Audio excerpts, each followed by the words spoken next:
Chapter 294. Admiral of Stars Ring. Ring. Klein circled the lawn behind Leopard's house a few times on the bicycle the inventor had just completed. It's not bad, it's just as I expected, but there's no need to make a lone standing bell. The cyclist won't be able to free a hand when they encounter a situation. You can combine the bell to the handle. This will make it simpler and more adequate for situational developments. Klein's right hand clasped the brake tight, slowing the bike down to a stop. Meanwhile, he placed the bell in his left hand back to its original spot. Leopard thought for a moment. Yes, that's right. I was simply imitating the ringing bells of the carriages and forgot that this is a brand new mode of transportation. At this point, he looked at Klein, who was getting off the bike with great familiarity, as he placed it on a rack. You give me the feeling that you've ridden a similar type of transportation tool before, and you rode it very well. I'm sure all the other bikes on the market are very flawed and very different from my bike. Sir, do you have time to learn more about bicycle sharing systems? As a clown, I should actually be able to ride a unicycle. Klein silently lampooned before smiling. This has nothing to do with experience. The key is outstanding balance and exercise. He quickly changed the subject. But based on your introduction just now, the production cost is quite high, and it's quite at odds with our product's market segment. You have to come up with a plan as soon as possible to reduce the cost, and you have to understand that nobles, magnates, and other people of the high classes of society will definitely not choose to ride their own bicycles. It would be disgraceful, and the same goes for the middle class with an annual income of £300 or higher. Our target audience are clerks, postmen, so-called working-class aristocrats, and people who earn between £70 to £300 a year. This is just a prototype, yeah, a term invented by Emperor Roselle. It's normal to have a high cost. If the subsequent industrialization is successful, I believe it wouldn't be a problem to lower it to £6. If we can find a cheap replacement material for natural rubber, it'll be even better. That's the most expensive component. Leopard had long considered this problem as he replied. Unfortunately, no crude oil has been found in this world yet. I wonder if it actually exists or not. Can refined coal tar be a replacement in this aspect?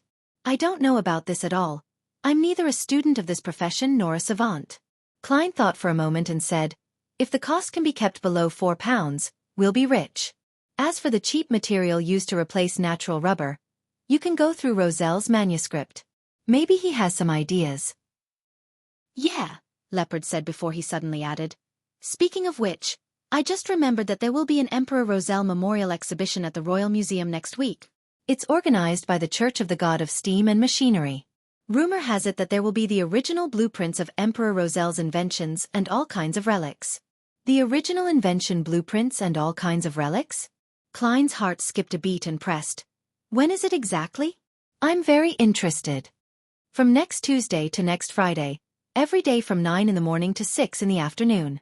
Although Emperor Roselle was once the enemy of the kingdom, the allure of his legendary life hasn't declined because of this. I'll take some time out of my schedule to visit the exhibition. Klein fished out his bulging wallet and took out 2 £10 and 2 £5 notes. Here's the second payment. Use it to study how to cut costs and make the most perfect application at the patent office. If you don't have a lawyer you know, I can introduce one, and the last £20 will be given to you next week to find new investors and complete the industrialization of the product. Of course, I'll also help you get in touch with people who are interested. He had never thought of monopolizing the profits of a bicycle. First, he lacked the money for mass production, and second, he believed that he lacked the social connections needed for industrialization, promotion, and sales. He could barely do it himself or hire people to do it. It was hard work with no guarantee of success. It was even possible that he might make a loss. In that case, it would be better to bring in new investors with relevant resources and channels and let the professionals handle the professional work. More importantly, he would then have the opportunity to cash out a certain amount of shares in advance, accumulating the resources and cash that he needed to advance to Faceless. He wanted to avoid running into a situation where he encountered the ingredients but lacked the money to buy them. Besides, I have no intention to be a bicycle tycoon. My identity is sensitive. I should stay away from things that might draw society's attention towards me before I become a Faceless. I'm acting as a magician, not a businessman or a factory owner. Klein sighed in his heart. I know several lawyers, Leopard muttered and received the second round of investment funds. Why don't you go to the bank and apply for a loan? When we get the patent, I'm sure that a bank will loan us money, like the Backlund Bank or Varvat Bank. We're not just bringing in investors, but resourceful channels, connections, and skills. Do you understand? Klein explained with a smile. He then put on his hat and said, "When you've applied for a patent, send me a letter. You know my address." On the Sonia Sea stood an island with an extinct volcano. One by one, ships with masts and sails approached the shore, crowding up the reasonably sizable wharf. The sound of the pirates singing, shouting, laughing, cursing, and cheering filled the air, turning the place into a sea of revelry. The hanged man, Alger Wilson, stepped off the Blue Avenger and climbed a cliff not far away and watched all of this in silence. With the exception of the 4 kings and the 7 pirate admirals, the rest of the pirates only received the news of the event a week ago. Most of them won't be able to arrive in time, as this will prevent the navies of the different countries and the powerful beyonders from the various churches to launch an assault. Alger watched the pirates carrying out buckets of ale without his attention on them. He knew that the Lone Kingdom already had a new generation of ironclad warships, but he wasn't worried about meeting one here. This was because only 4 months had passed, and the advertised invincible fleet still needed more ironclad warships, and different types of ships for support, as well as the time to train military officers, sailors and gunners. There was no way they could create a combat force without a year's time. Even as Alger's thoughts drifted away, the pirates on the ships and wharf suddenly cried out in alarm. Some ran deep into the islands, some hurriedly steered their ships away from the wharf, as if they were running from devils and the plague. In just a few minutes, the bustling scene from before was reduced to a desolate mess and silence. Alger turned his head to look at the sea and saw a ship painted black with a huge white flag with a skull hanging from its mast. The skull was pitch black, and its eye sockets burned with a ghostly blue flame. "Black Death," Alger whispered. He understood why the pirates had scurried off. Wherever Rear Admiral Ailment Tracy passed, she would leave a wake of people who got sick for no reason. Black Death approached the shore slowly as a figure wearing a white linen shirt and dark red coat appeared at the ship's bow. The figure was quite a beautiful lady, and she also exuded a heroic vibe. Her beautiful black hair was coiled up high, and she had a white scarf wrapped around her head. She wore beige pants and had a tall and slender figure, and it had no lack of elegance. What attracted the most attention was the woman's long, straight eyebrows and the sharp, bright blue eyes. As she looked around, her eyes would occasionally lose focus, making her look adrift and exceptionally alluring. A wandering poet who had mixed himself with the pirates had arrived at the edge of the cliff at some point. He began reciting. "She will always be a girl. She indeed brings ailments. Oh, I'm sick. My mind is full of her." A number of pirates who left gathered once again as they looked at Ailment Maiden Tracy, mesmerized. Alger held back his feelings of contempt as he glanced at the pirates and scoffed inwardly. Truly a bunch of fellows with no future or will. All they knew was hide moments ago, but now, they've become seduced by her beauty. Although Ailment Maiden is indeed very beautiful, it's not to the extent that it will cause them to act this way. A beyonder power related to allurement? As his mind was whirling, Rear Admiral Ailment Tracy left Black Death and began walking to the Black Palace deep within the island. At that moment, a huge sailboat appeared on the sea. Its flag depicted an eyelash-less eye with 10 stars surrounding it. Admiral of Stars Catlia. Alger nodded gently and muttered silently. Since the Black Death and the other ships were already docked at the wharf, the huge ship didn't approach the shore. Instead, it went around to the sheltered cliff and anchored. Soon after, the gloomy sky suddenly lit up, and bits of stellar radiance sprinkled down, condensing in the air to form a transparent long bridge. It led from the giant sailboat to the palace. A woman stepped onto the long bridge and began strolling through the air. She wore a black, classical robe with numerous symbols and magic characteristics inscribed on it. The most obvious one was a mysterious eye with no eyelashes. Hanging on this woman's waist, there was a celestial globe and a short scepter.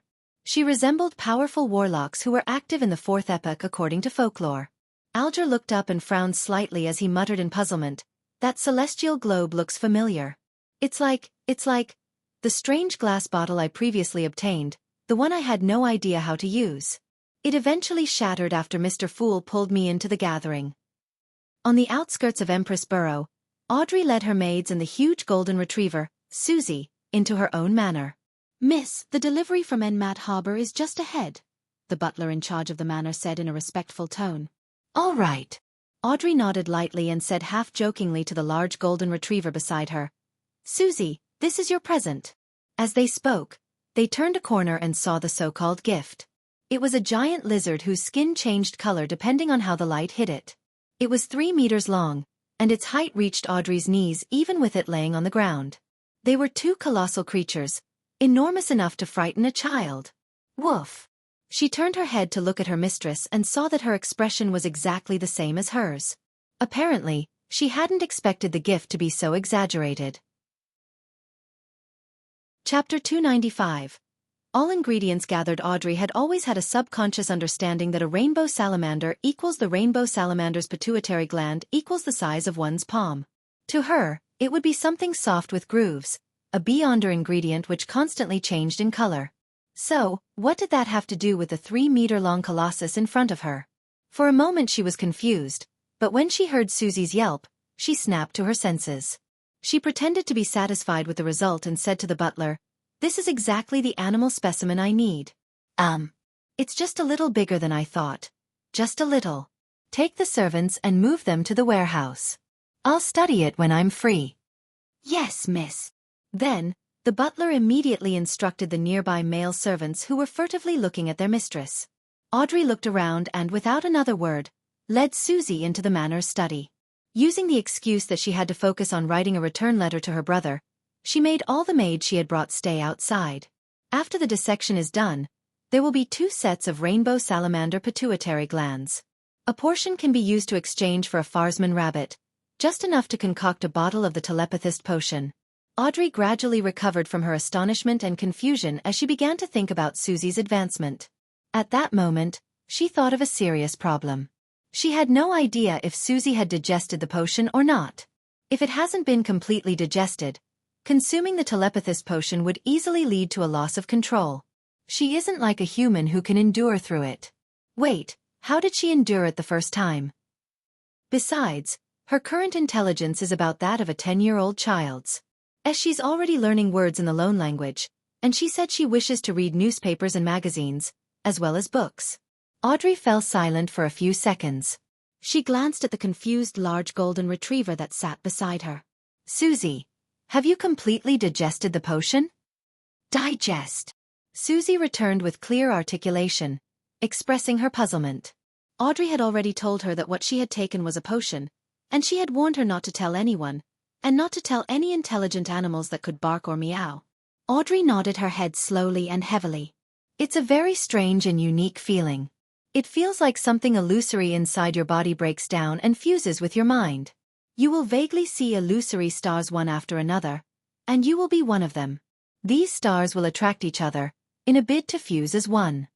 Susie quietly listened to everything, then replied with a light and brisk voice. Then I should have completely digested it. I've had a similar feeling before. Susie has completely digested the spectator potion? But no one taught her the acting method. At most, I would occasionally remind her to observe more and remain calm. Audrey asked in astonishment, When did you digest it? Last month, the month before last, or perhaps even earlier. Susie tried her best to recall when. Seeing that her mistress's expression was getting odder and odder, she hurriedly wagged her tail and timidly added, I don't remember. I'm just a dog. I won't purposely remember such things. Woof. Just a dog. But you were only a little slower at digesting than me. Don't tell me that when I interact with other beyonders, I'll say that when it comes to digesting potions, I'm a little better than a dog. Pooey. Audrey, what are you thinking? Audrey maintained her elegant smile and politely praised. Very good, on this matter regarding the digestion of the potion, you did very well. Returning from Leopard's Place, Klein took a leisurely afternoon nap. But it wasn't long before he was awakened by illusory, disconcerting cries. Male? Is it Mr. Hanged Man or Little Son? Is one of the final main ingredients for my potion ready? Klein carefully tried distinguishing who for a few seconds and soon forgot about his anger from being awakened. He quickly got up, took 4 steps counterclockwise, and went above the gray fog. He noticed that the crimson star that symbolized the Hanged Man was contracting and expanding. Hence, he stretched out his hand, spreading his spirituality before touching it. After the usual honorary names of the fool, The Hanged Man prayed. I've already gathered the dark patterned Black Panther spinal fluid and the spring of the elves' marrow crystals. Please permit me to hold a sacrificial ritual and seek your help in handing it to Mr. World. That's pretty fast. The Hanged Man had said that there would be a grand event among the pirates soon. It seems like it's not soon, but now. He always holds back when speaking, never fully speaking the truth. Klein nodded indiscernibly and said, Sure. After a simple sacrificial ritual, Alger resisted his urge to ask Mr. Fool if the celestial globe on Admiral of Stars Catlia had anything to do with him. At this moment, Klein had already forgotten about him and was admiring the two Beyonder ingredients on the surface of the long bronze table. The dark patterned Black Panther spinal fluid was a seemingly translucent liquid, but if one looked carefully, they would discover that its clarity was also divided into different levels. The lower one went, the more transparent they were at distinct levels. It fully satisfied someone with an obsessive-compulsive disorder. The spring of the elves' marrow crystals was similar to a faded egg. Its shell was very thin, and it looked like it could easily shatter at a touch. Even without shaking, one could still hear the sound of swishing water inside. I should be able to get 300 pounds and a formula clue. My magician is only short of the true root and juice of the mist treant. I wonder when Little Sun will complete the mission. Klein waited in anticipation. As for the other supplementary ingredients, he had already bought them at various stores. For example, the droplet gem he needed to buy was purchased from a jewelry store and he had ground it into powder. 5 grams was about 2.5 pounds. The son, Derek, didn't keep Klein waiting long, and on Wednesday evening, he whispered a prayer to the Fool that he had prepared the true root and juice of the mist treant and asked him to pass them on to the world. The mist treant's true root was heart-shaped, brown, palm-sized, and wrinkled. It looked like an old man's skin, but its back was as smooth and exquisite as a gem. It was slightly expanding and contracting, as though it had a certain amount of vitality. Its juice was light green and sparkling, making it look very delicious. Klein just looked at them, feeling a little smug. In the present day and age, Sequence 7 was the threshold of a mid-sequence Beyonder. This meant that a Beyonder would finally be able to bid farewell to the state of being only slightly stronger than ordinary people in certain aspects. They would be able to wield a relative abundance of Beyonder powers. Phew. Klein slowly exhaled, returned to his bedroom, and summoned himself to bring the Beyonder ingredients into the real world. He didn't prepare any additional vessels. He washed an iron pot in the kitchen a few times and began to concoct the potion according to the steps of handling the supplementary ingredients before handling the main ingredients. With the clown's ability at controlling his body, he quickly finished the first stage, and one by one, he put in the dark patterned Black Panther spinal fluid and the mist treant's true root. Sizzle! With a jarring sound, a pale white fog suddenly rose and was forcefully pulled back into the pot by an invisible force. When everything calmed down, Klein quickly poured every drop of liquid into a transparent bottle that he had prepared. That liquid was rather special. It was as if fireworks were constantly being released from within it. Red, orange, yellow, green, and other colors constantly scattered, disappeared, and then reappeared again. This was the magician potion. Klein stuck a coin worth £1 between his thumb and index finger of his left hand, flicked it up, and opened his palm to catch it. He was using divination to confirm if the potion he concocted had succeeded. Pah! The gold coin fell, its portrait faced up, indicating a positive response. Without any hesitation, Klein put away the gold coin, picked up the potion, and walked out of the kitchen. At that moment, the sky was already dark. The gas lamps in the room hadn't been lit up yet, causing the surroundings to be in complete darkness. Only the light near the oriel window created a gloomy scene. Klein sat down on the sofa and began cogitation to calm his stirring heart and dispel all of his emotions temporarily from his body.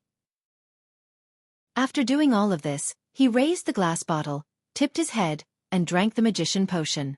Gulp, gulp. The ice-cold potion went down his throat, and at every moment, it felt like countless bubbles were bursting.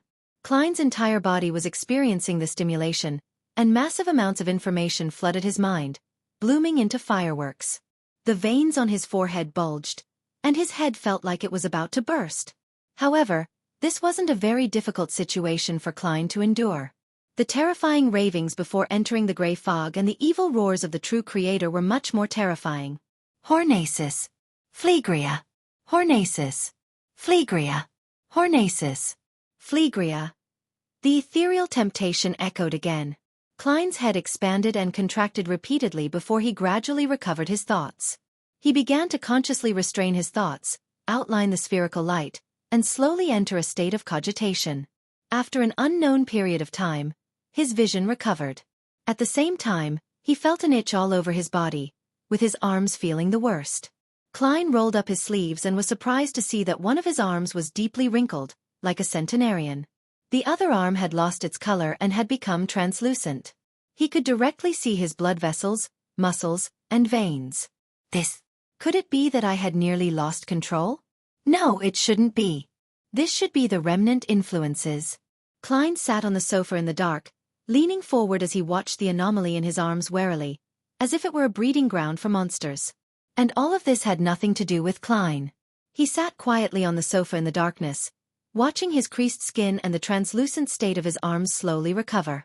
5 to 6 minutes later, Klein silently sighed as everything finally returned to normal.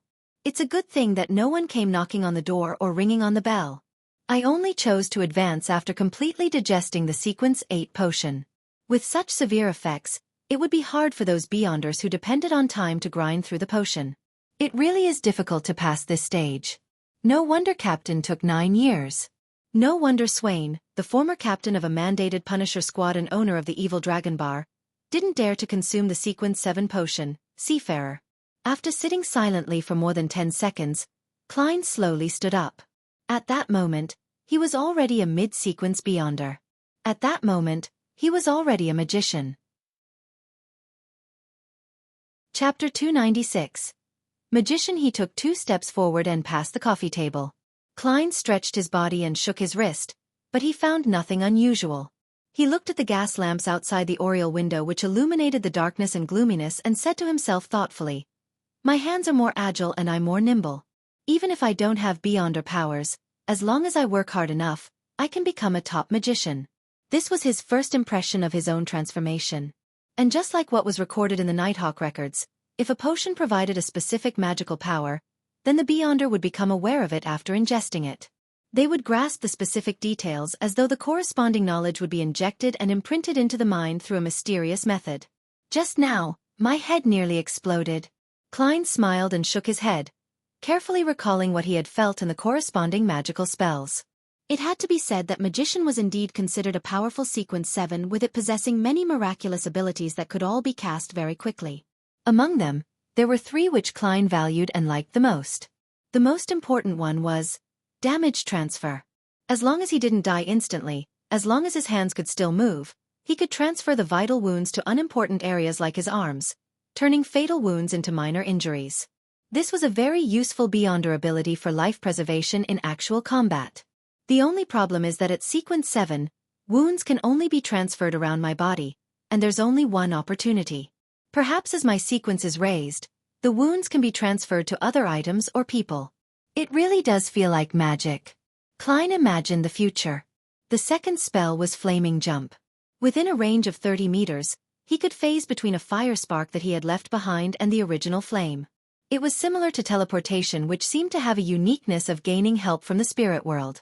Well, it can be used to its fullest when performing magic. Klein mocked himself inwardly with great satisfaction. More importantly, as he digested the potion and raised his sequence, the range of Flaming Jump would increase significantly. The third type of Beyonder spell was the air bullets, which Klein had seen the suited clown from the Secret Order use. The magician could produce air projectiles with power and speed comparable to that of the bullets fired from a custom revolver just by snapping his fingers or mimicking sounds. Furthermore, the effect would improve along with the digestion of the potion and the raising of his sequence.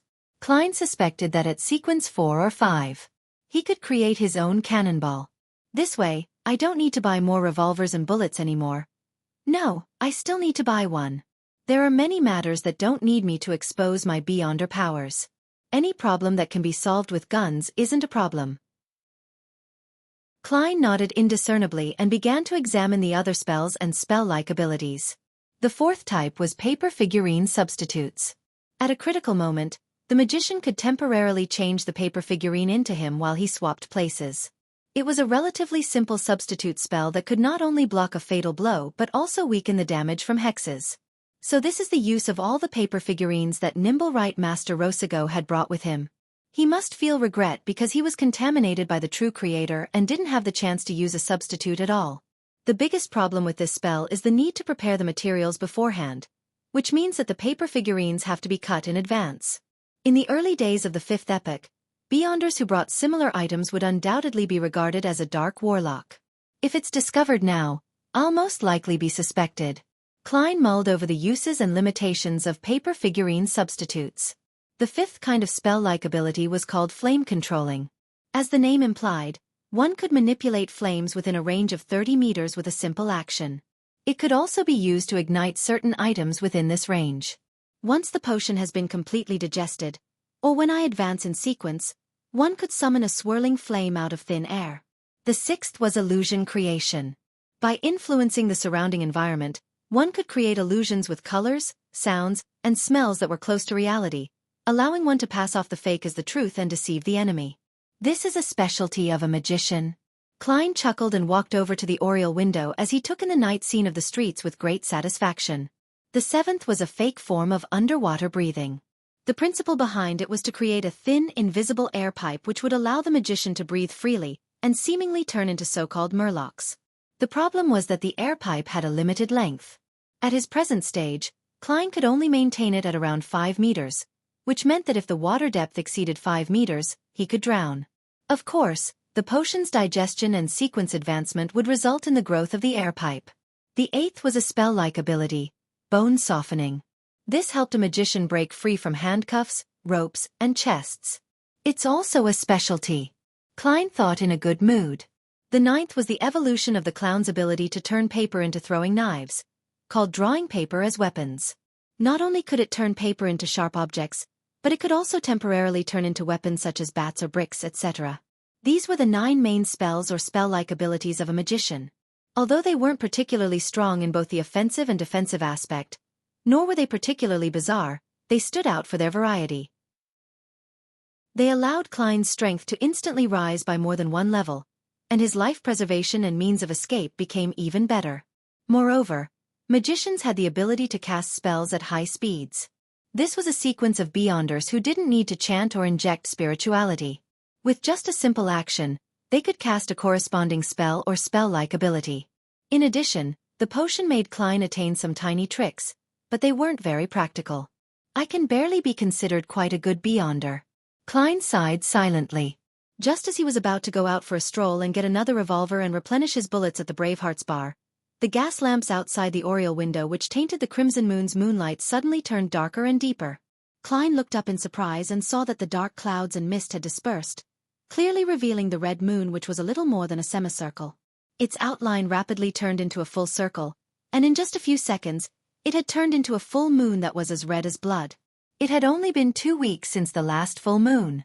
According to the normal calendar, according to astronomy, there were still about 10 days left until the next full moon. This is the blood moon?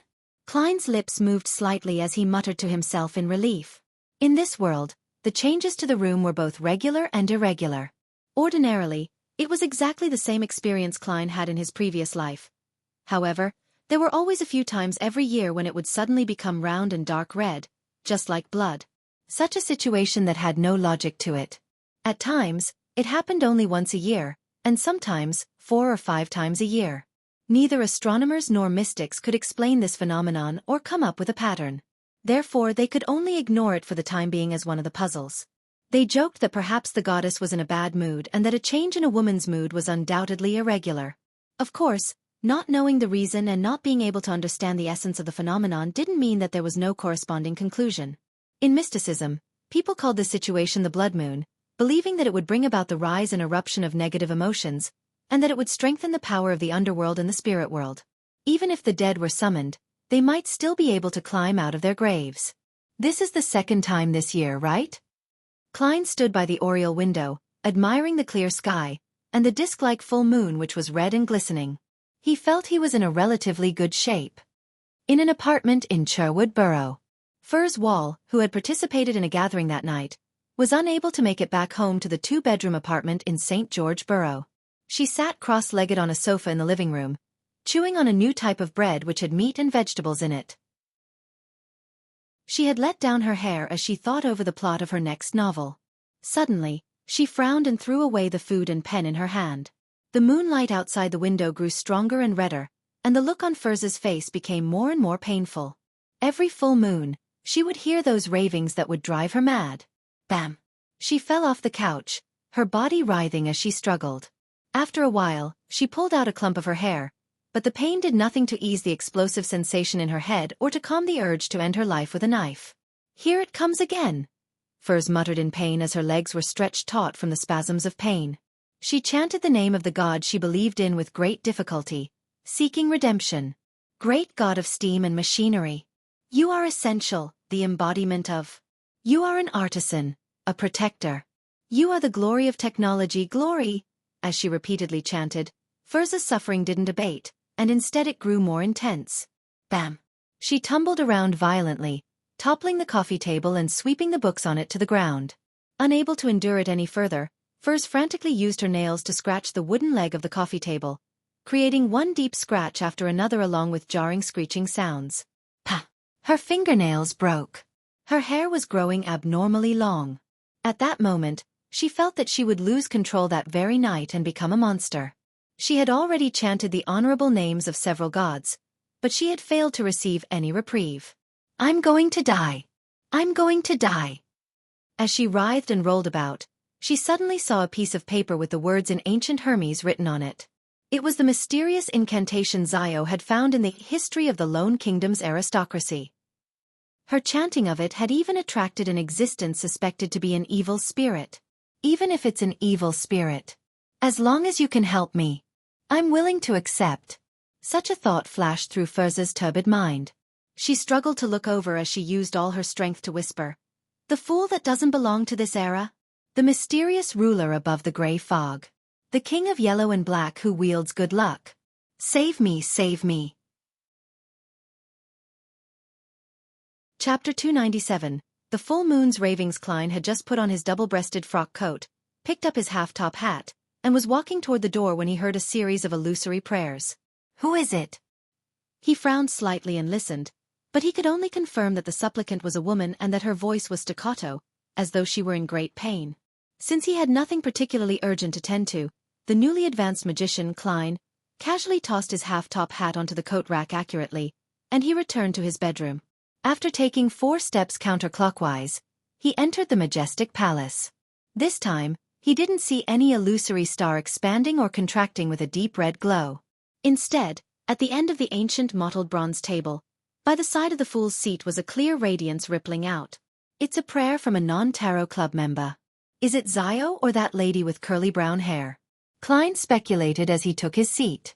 Since he had already emptied his anonymous account, he didn't suspect that someone was trying to steal his wealth. Leaning back, Klein pointed with his left hand, spreading out his spirituality to touch the rippling light. The scene around him suddenly changed. He saw the overturned coffee table, the slanted sofa, books and papers strewn all over the floor, and a woman with brown hair struggling in pain. At the same time, Klein heard her prayers. The fool that doesn't belong to this era. The mysterious ruler above the gray fog. The king of yellow and black who wields good luck. Save me, save me. Save me? From the looks of it, she seems to be losing control. Her hair is growing longer at a discernible speed, and her skin is covered with a layer of sinister white light. How could I possibly save her? Klein observed carefully for a few seconds, then mumbled to himself, feeling stumped. It was at this moment that he detected in the woman's anguished pleas a faint, illusory, indistinct raving. Yes, a raving. These ravings were similar to the ones he experienced before rising above the gray fog, but it had no madness or evil to it at all. Furthermore, it didn't contain any obvious malice. It appears that this lady's state of nearly losing control is a result of hearing the ravings. If she stops hearing it, could she be able to calm down and turn for the better? In thought, Klein reached his hand out to the rippling circle of light.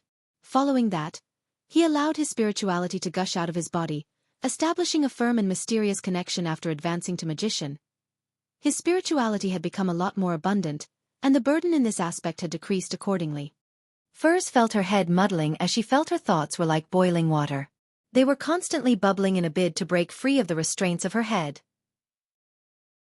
Am I dying? I don't want to become a monster. Just as she was woefully thinking this in her mind, the pain flooded over her like a tidal wave. Suddenly, she was wide awake. The pain, the irritation, the madness, and the despair, which she felt so deeply in her bones, seemed to no longer exist, as though it was only an illusion. I managed to endure through it so quickly today? Isn't it longer during a blood moon? Confused, Furs opened her eyes which she had unconsciously closed. She found an endless grayish-white fog beneath her, and in front of her was an ancient mottled bronze table.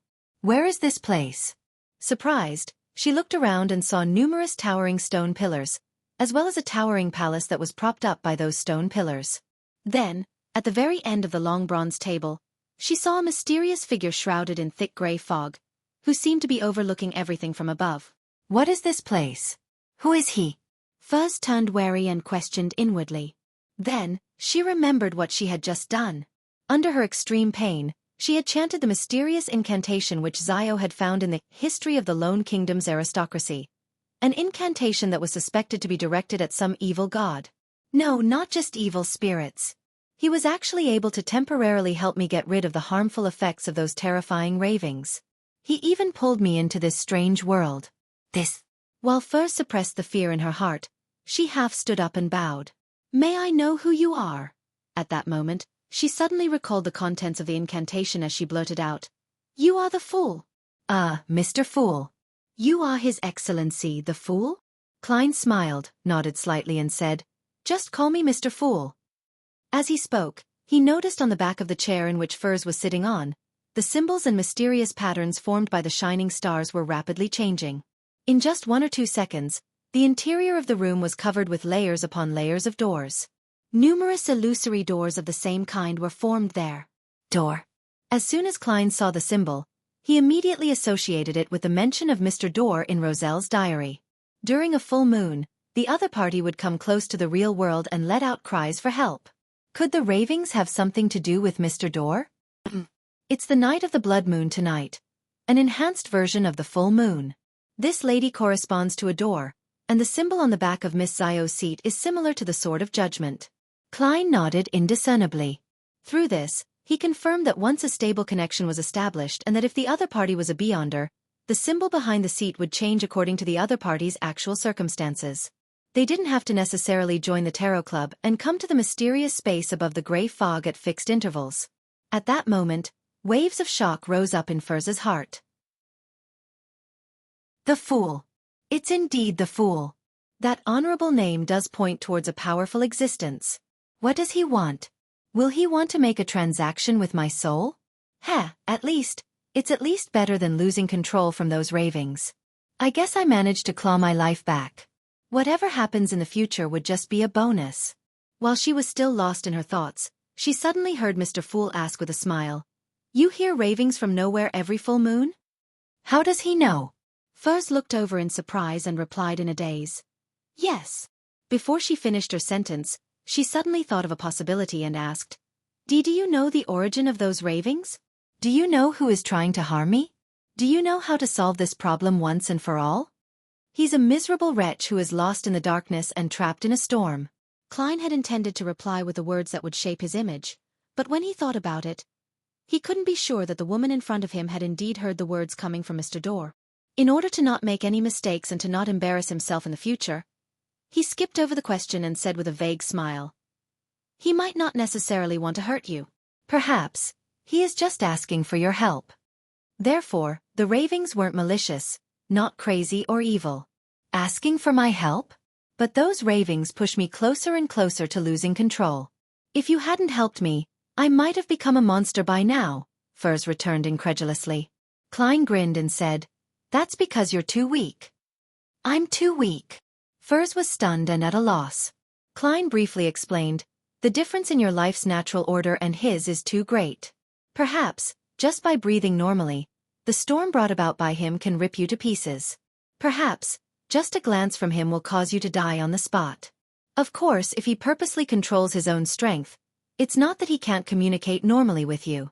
However, his voice might need to pass through layers of obstructions in order to reach your ears. Deliberate control typically implies a failure to call for help. That's if we assume that he's calling for help. The difference in our life's natural order is too great. I would die from just one glance from him. Furs was stunned from what she heard. After quite some time, she forced a smile and said, "This reminds me of a saying. You may not look directly at God." Klein smiled at her without giving a positive answer. Could it be that those terrifying ravings really come from an existence who's nearly a god? Mr. Fool can help me eliminate that person's influence, and all this time, he's been talking about it in a rather bland tone. Does this mean that he and that existence's life's natural order are at the same level? The more she thought about it, the more shocked she became. Even her body couldn't stop trembling. Klein waited a few seconds, then asked, "How long does it last every full moon?" 3 to 5 minutes. If it's the night of the blood moon, it will exceed 7 minutes. Furs gathered her thoughts and answered honestly. The more Klein listened, the more he felt that the raving's owner belonged to Mr. Dorr. He temporarily put the matter down and smiled. "You can return in a few minutes. There is only one way to solve your problem, and that is to raise your life's natural order." Furs hesitated for a moment before saying, "Whenever I encounter the full moon, can I recite your name?" I will be your devout believer." "No, there's no need." Klein smiled and shook his head. "But I don't mind helping you along the way. Thank you so much." Although she suspected that she was dealing with an evil god, she no longer wanted to experience the same painful nightmare as before. After confirming this matter, she relaxed a lot. Noticing that there were still many seats around the long bronze table, she asked probingly, "Mr. Fool, it seems there are others who come here frequently?" "No, they might not necessarily be human," Furs added silently. Klein smiled and said with a casual attitude, "There are few people who are similar to you. I pulled them here for various reasons. They hope that I can hold a gathering at regular intervals to facilitate the trade of formulas, ingredients, information, and missions." I agreed to it. Furs was enticed by what she heard. Thinking that she was already part of this, she boldly asked, "Mr. Fool, can I join this gathering?" "Sure. 3 in the afternoon on Mondays. Remove all disturbances." Klein smiled and pointed at the cards that suddenly appeared on the surface of the long bronze table. "They've decided to use the names of the tarot cards as their code names. You can pick one of these, but these already belong to someone and you cannot choose from." Furs nodded her head, shuffling the cards and cutting them with great interest while mumbling, "Let fate arrange my title." Soon she pulled out a card and looked at it, the magician. Chapter 298. Together again. Furs's eyelashes fluttered a few times before she slowly opened her eyes, only to find herself lying on the floor of her living room. Through the window, she saw that the bright moon was hanging high in the sky like a crimson disk. The normally thin and blurry chiffon seemed to turn into rich bloody light. "I'm not dead. I didn't lose control. It wasn't a dream just now. I really was saved by a mysterious and powerful Mr. Fool." When Furs sat up and examined herself, she saw that there was nothing unusual about the rest of her body except that her hair had grown longer and denser. "But my life is completely different from before. I don't know if this is good or bad." Silently mumbling to herself, Furs sat on the ground hugging her knees whilst lost in thought. Her mind would sometimes wander off, and at times, she would be anxious, sad, or confused. Above the grey fog, Klein looked at the chair which had the symbol of a layered door on its back. He muttered to himself in thought, "I wonder what kind of information is contained in those ravings. When she's at sequence 7 or sequence 6, she should be able to resist the negative effects and hear the content of the ravings. If she hasn't grasped the acting method, I can let Miss Justice and the others help me teach her. I have sworn under a holy artifact to the goddess that I wouldn't mention anything related to the acting method to people who aren't aware of it. When I advance to sequence 5 and become a nimble rite master, perhaps I can use a corresponding ritual and the uniqueness of this mysterious space to remotely control her and directly see what she sees and hear what she hears. That way, I can determine if it's Mr. Dorr. This gentleman who has witnessed the history of the 4th epoch might be even older than Mr. Azek, who had lived multiple lives. I wonder what sequence his strength and level are equivalent to. 2. Or even 1. After some consideration, he felt that his spirituality was becoming unstable, so he hurriedly descended into the grey fog and returned to the real world. This was a common occurrence after a recent advancement. Therefore, Klein gave up on going out, and he patiently entered cogitation at home, retracting and releasing his spirituality. In the wee hours of the morning, Furs took the earliest steam metro back to St. George Borough before taking a public carriage to the two-bedroom apartment where she lived with Zio. When she opened the door, she was surprised to find Zio, who usually slept late, toasting some bread. The sudden appearance of last night's blood moon gave me insomnia, so I woke up very early. Furs, are you all right? Did those strange ravings get stronger?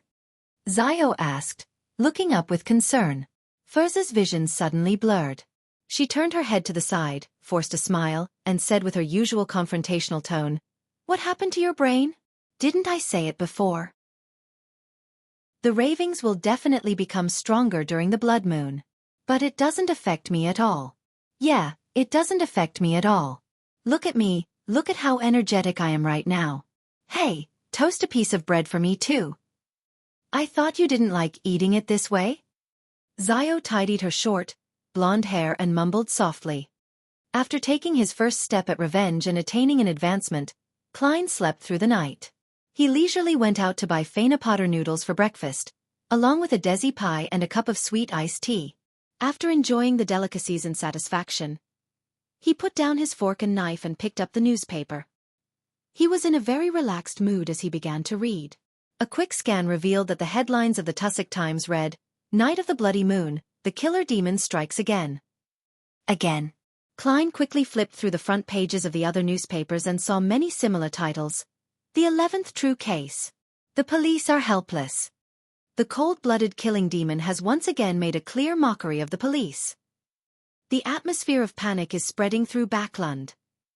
The Nighthawks and the mandated punishers must all be having headaches, right?" Klein sighed in his heart. To be honest, he had the urge to catch the killer. Back on Earth, when he was weak, he would often daydream about being a person to uphold justice and punish evil. But now, as a Sequence 7 Beyonder, Klein felt sorry for his past dreams due to his choice of not being a superhero. Sigh, what a pity. This case has already received a high level of attention. If I were to join in, wouldn't that mean that I'm waiting for my identity to be exposed? I still have to be rational. Furthermore, according to the Sun, the culprit is highly likely to be advancing from Sequence 6 to Sequence 5. Although I won't be afraid of him, I might not be able to catch him even with the new spells and spell-like abilities I gained. It's quite risky. After thinking about it, Klein still chose to follow his deepest beliefs and remain an ordinary citizen. He believed that with the strength of the few churches, if the killer were to continue committing crimes, there was a high chance of them getting caught. After flipping through the news, Klein glanced at the Backland Morning Post and found that the advertisement for the Ernst firm's purchase of goods had appeared again on the 5th page. "There's going to be a gathering tomorrow night at 8 o'clock. I can sell the Spring of the Elves marrow crystals to the apothecary then," Klein muttered as he memorized the first 4 digits of the price listed. Half an hour later, he finished reading the thick newspaper in front of him and started to seriously consider his future plans. The long-term plan is to advance to a higher sequence, becoming a demigod expert before I plot my revenge against Insanguil. A mid-term plan is to find the acting method for magician. I'll slowly summarize the corresponding mantras to observe, so as to digest the potion bit by bit. During this process, I'll start my search for the characteristic of a human-skinned shadow, hair from a deep-sea naga, thousand-faced hunter's blood, and mutated pituitary gland, as well as the means to remove an evil god's corruption from an object. The Beyonder ingredients of Sequence 6 each cost around £1,500. It's very expensive. In addition, I need to obtain a mystical item that's focused on attacking or controlling. Although a magician is very powerful, most of the Beyonder powers are used for life preservation and escaping. In a corresponding environment, the strongest attack is that of a custom revolver. The only boon is how it takes others by surprise, and it also lacks the means to control an enemy. Short-term plan. Short-term plan. I'll be cutting up some paper figurines and make preparations for my powers. I'll visit the circus in the afternoon as a way to relax and for entertainment. I can try to gain inspiration for the acting by observing ordinary magicians. Yes, I saw in the newspapers that there are a few permanent circuses in Backland. After finalizing his thoughts, Klein immediately tidied up his plates, cleaned his knife and fork, and devoted himself into being busy making preparations. When it was almost noon, he put down the scissors and looked at the 3 crude paper figurines in front of him. He sighed and muttered to himself, This is probably the first time in my life that I've done manual work so seriously, fortunately. It's just to cut out some paper figurines and not flowers or embroidery. It's fine as long as it's shaped like a person. Sigh, if it wasn't for the fact that my hands have become dexterous, I might have failed today. Klein had just used an additional paper figurine to test his capabilities and confirmed that everything was fine. He folded the paper figurines and hid it in a stack of notes. Klein put them away into his pocket. Just as he was about to go out and enjoy a meal at a slightly better restaurant before heading to the nearest circus to watch the performance, the doorbell suddenly rang, and the pleasant jingling sound echoed in the air. A job? The advertisement I posted should be almost done with its listing period. Wearing a starched shirt and a thin warm sweater, Klein came to the door and grabbed the handle. At the same time, the image of the visitor appeared in his mind. It was a man in his 40s. He was rather fat, and he appeared to have difficulty even standing. His eyes were tiny from the copious amounts of flesh on his face. His skin was rough but very white. He had a gentleman's cane in his hand, and a very tall and large hat on his head.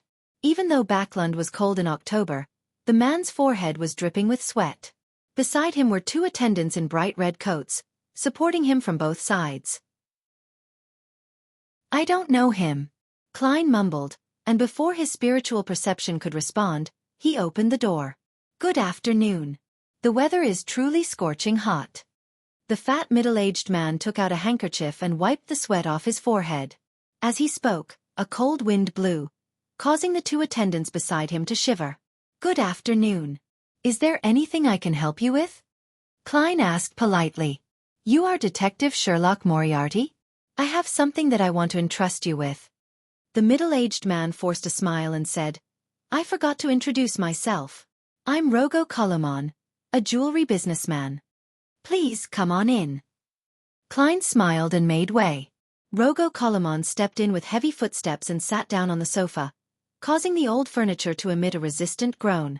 What is it exactly? Klein took out a copper penny and deftly rolled it around his fingertips. Rogo sighed and said, I wish for you to protect my son until tomorrow afternoon. He has offended some lunatics. Until tomorrow afternoon? Have you found a solution? Why not call the police? Klein asked unhurriedly. Rogo remained silent for 2 seconds before saying, Adel got into some bad company and was led to do bad things by them. Oh, it's nothing too serious, but ones that can land him in prison. Unless it's necessary, I don't want to call the police. He recently had a falling out with those bad friends of his. As a result, he suddenly broke down and kept yelling that those people wanted to kill him. I was very worried, so I hired 6 senior bodyguards from a security company to keep watch outside. Then, I hired another 4 private detectives to take shifts watching over Adel, even if he's sleeping. But one of the detectives suddenly had an accident at home and will only be able to return tomorrow afternoon. Therefore, I can only hire another detective at the last minute. I'm sorry, I can only hire you for 1 day. Yes. The reward is £10, and if you were to encounter danger, I'd add more. You'll definitely be satisfied. Is that so? £10 for a day.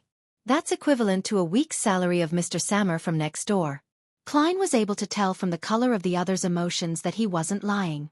During the brief silence in the living room, he kept flipping the copper penny between his fingers and with a thud, it fell into his palm. Klein glanced at it, bent his fingers and smiled. Deal. Chapter 299, Snapping Fingers Westboro, Grim Garden Street. Klein, with quite a stubble around his mouth, wore a pair of gold-rimmed glasses while carrying a top hat and a black cane. He followed Rogo Colomon into a spacious and bright living room.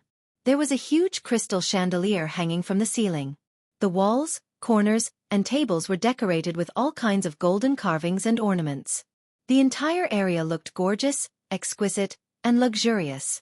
As expected of a jewelry businessman, a businessman staying in Westboro. Klein scanned the oil paintings by the side and sighed. With every step Rogo took, the fat on his body quivered. It left people maliciously wondering when his clothes and pants would snap. However, as a jewelry businessman, he had enough money to buy clothes of the best quality. Detective Moriarty, this is my son, Adel. Logo stopped at the edge of a carpet and pointed to a boy that was 15 or 16 years old and was sitting on a single sofa. As all the fireplaces in the house were lit, and there were metallic pipes to conduct the heat around. The living room was rather warm. It even made Klein feel like taking off his clothes until he only had a shirt and a pair of trousers left. However, the boy was wrapped in a thick fur coat and had a blanket that looked burning hot on his legs. At that moment, he had his head low, tightly hugging himself as he shivered non-stop. His dark blue hair seemed to have lost its luster. Rogo looked at him with concern and raised his voice slightly. "Adel, this is Detective Moriarty. He will be protecting you for today and tomorrow." At these words, Adel raised his head, revealing his pale face, his bluish lips, and his unfocused eyes. Protect me, protect me. They're going to kill me. They want to kill me." His voice became sharper and sharper. In the end, he covered his ears with his hands and screamed. After a few seconds, he gradually calmed down. During this process, Klein had already tapped his molars and secretly activated his spirit vision. Ha! He held back the shock that had crept up to his mouth and carefully examined him again. He saw that the color of Adel's aura had been dyed with a deep blackish-green sheen. This is a sign of being haunted by wraiths, a sign of possible possession. Adel's bad friends are already taking revenge on him. Or perhaps, there were no such things as bad company at all. Klein quietly reached out, held Mr. Azek's copper whistle, and allowed his spirituality to spread. Then, he thoughtfully looked away from Adel and looked at the others inside the living room. By the oriel window stood a man in a black coat. He was tall and sturdy, not smiling, and his waist was bulging as if he were hiding a gun. This should be one of the 6 bodyguards. Klein was about to size up another person when Rogo Kolomon introduced Detective Kaslana, her assistant, Lydia. Detective Stewart. At this point, Rogo turned around and pointed at Klein. "This is Detective Sherlock Moriarty." Kaslana was in her 30s, had black hair and blue eyes, and thick eyebrows. She was probably a beauty when she was young, but now, because of the sagging muscles on her cheeks, she didn't seem very amiable. Lydia, her assistant, was a red-haired lady of about 20 years of age. Her figure was excellent, but she had an average appearance. Both women wore something similar to what aristocratic riders wore. The white shirts they wore were tight at the waist, which matched the more tight-fitting trousers that facilitated movement. The pleats were the only thing that distinguished their clothes from men. In addition, they provided no concealment for the 2 revolvers around their waists. This reminded Klein of a saying from lawyer Jurgen that illegal possession of a gun was a sure thing for a private investigator. This was because, unless one was a noble, a member of parliament, or a senior civil servant, it was very difficult to obtain an all-purpose weapon permit. Stewart sat opposite to Kaslana and Lydia. He had a lean face, but he grew a bushy beard. His light green eyes were unusually lively. He was about the same age as Lydia, and almost as tall as Klein, a little over 1.7 and weighing 140 pounds. Stewart had an armpit holster, and in it, there was obviously a specially designed revolver. After exchanging pleasantries, Klein took off his coat, took off his hat, and handed it to the maidservant next to him. "Put it somewhere I can retrieve it quickly from. There are some important items inside." In fact, he had already transferred the paper figurines, notes, charms, a matchbox, etc. to his trouser pockets. The only thing left in his coat was herbal powder, extract essence, keys, and his wallet. There were a total of £206 in paper bills in his wallet. Stewart, who was sitting there, turned his head to size Klein up and chuckled. "You didn't bring a gun?" "Gun? This is my gun." Klein smiled and raised his cane. At the same time, he puffed out his cheeks to stimulate a sound. Bang! The sound of a gunshot rang out, and without thinking, Stewart rolled over, while Kaslana and Lydia quickly got off the sofa, each finding a place to hide. Rogo and the servant beside him were both surprised and confused about what was happening. Adel continued keeping his head low as he shivered. When they saw that Klein was only holding onto a black cane and realized that nothing had happened, Kaslana and company calmed down. They frowned and asked, "What just happened?" "Ever since I handed a revolver I picked up to the police, I've been learning how to imitate its sound. It seems to be quite effective," Klein replied half-jokingly. "That's not funny, Detective Moriarty," Kaslana said in a deep voice. "I just wanted to perform some magic for you," Klein lampooned. He handed his cane to the maidservant and solemnly nodded. "I will keep that in mind." Stuart, who was in the most pathetic state a moment ago, didn't seem to be angry at all. He patted his clothes with great interest, got up and asked, "Why haven't I heard of you, Mr. Moriarty? I mean, I know a lot of people in the detective business, but I've not heard about you in the past." "I only came to Backlund in early September," Klein briefly explained. "Is that so?" Stuart laughed and said, "Tonight the two of us will pair up. We'll be in charge of everything from midnight until tomorrow morning. Will that be a problem?" "Nope," Klein responded with the same smile. "Okay, after dinner, you guys have some rest and take over your shifts in the early morning," Kaslana added. Klein took a long look at the trembling Adel and nodded seriously. Nothing happened throughout the afternoon, and the worried male and female hosts prepared a hearty dinner for the detectives and the bodyguards, but no alcoholic beverages were provided.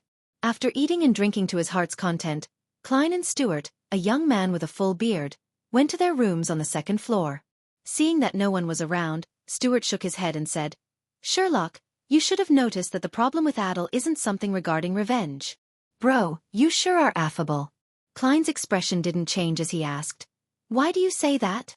"He looks more like he has a mental problem, or according to the countryside, he's been haunted by ghosts and evil spirits. Frankly, I'm afraid of that." Stuart sighed.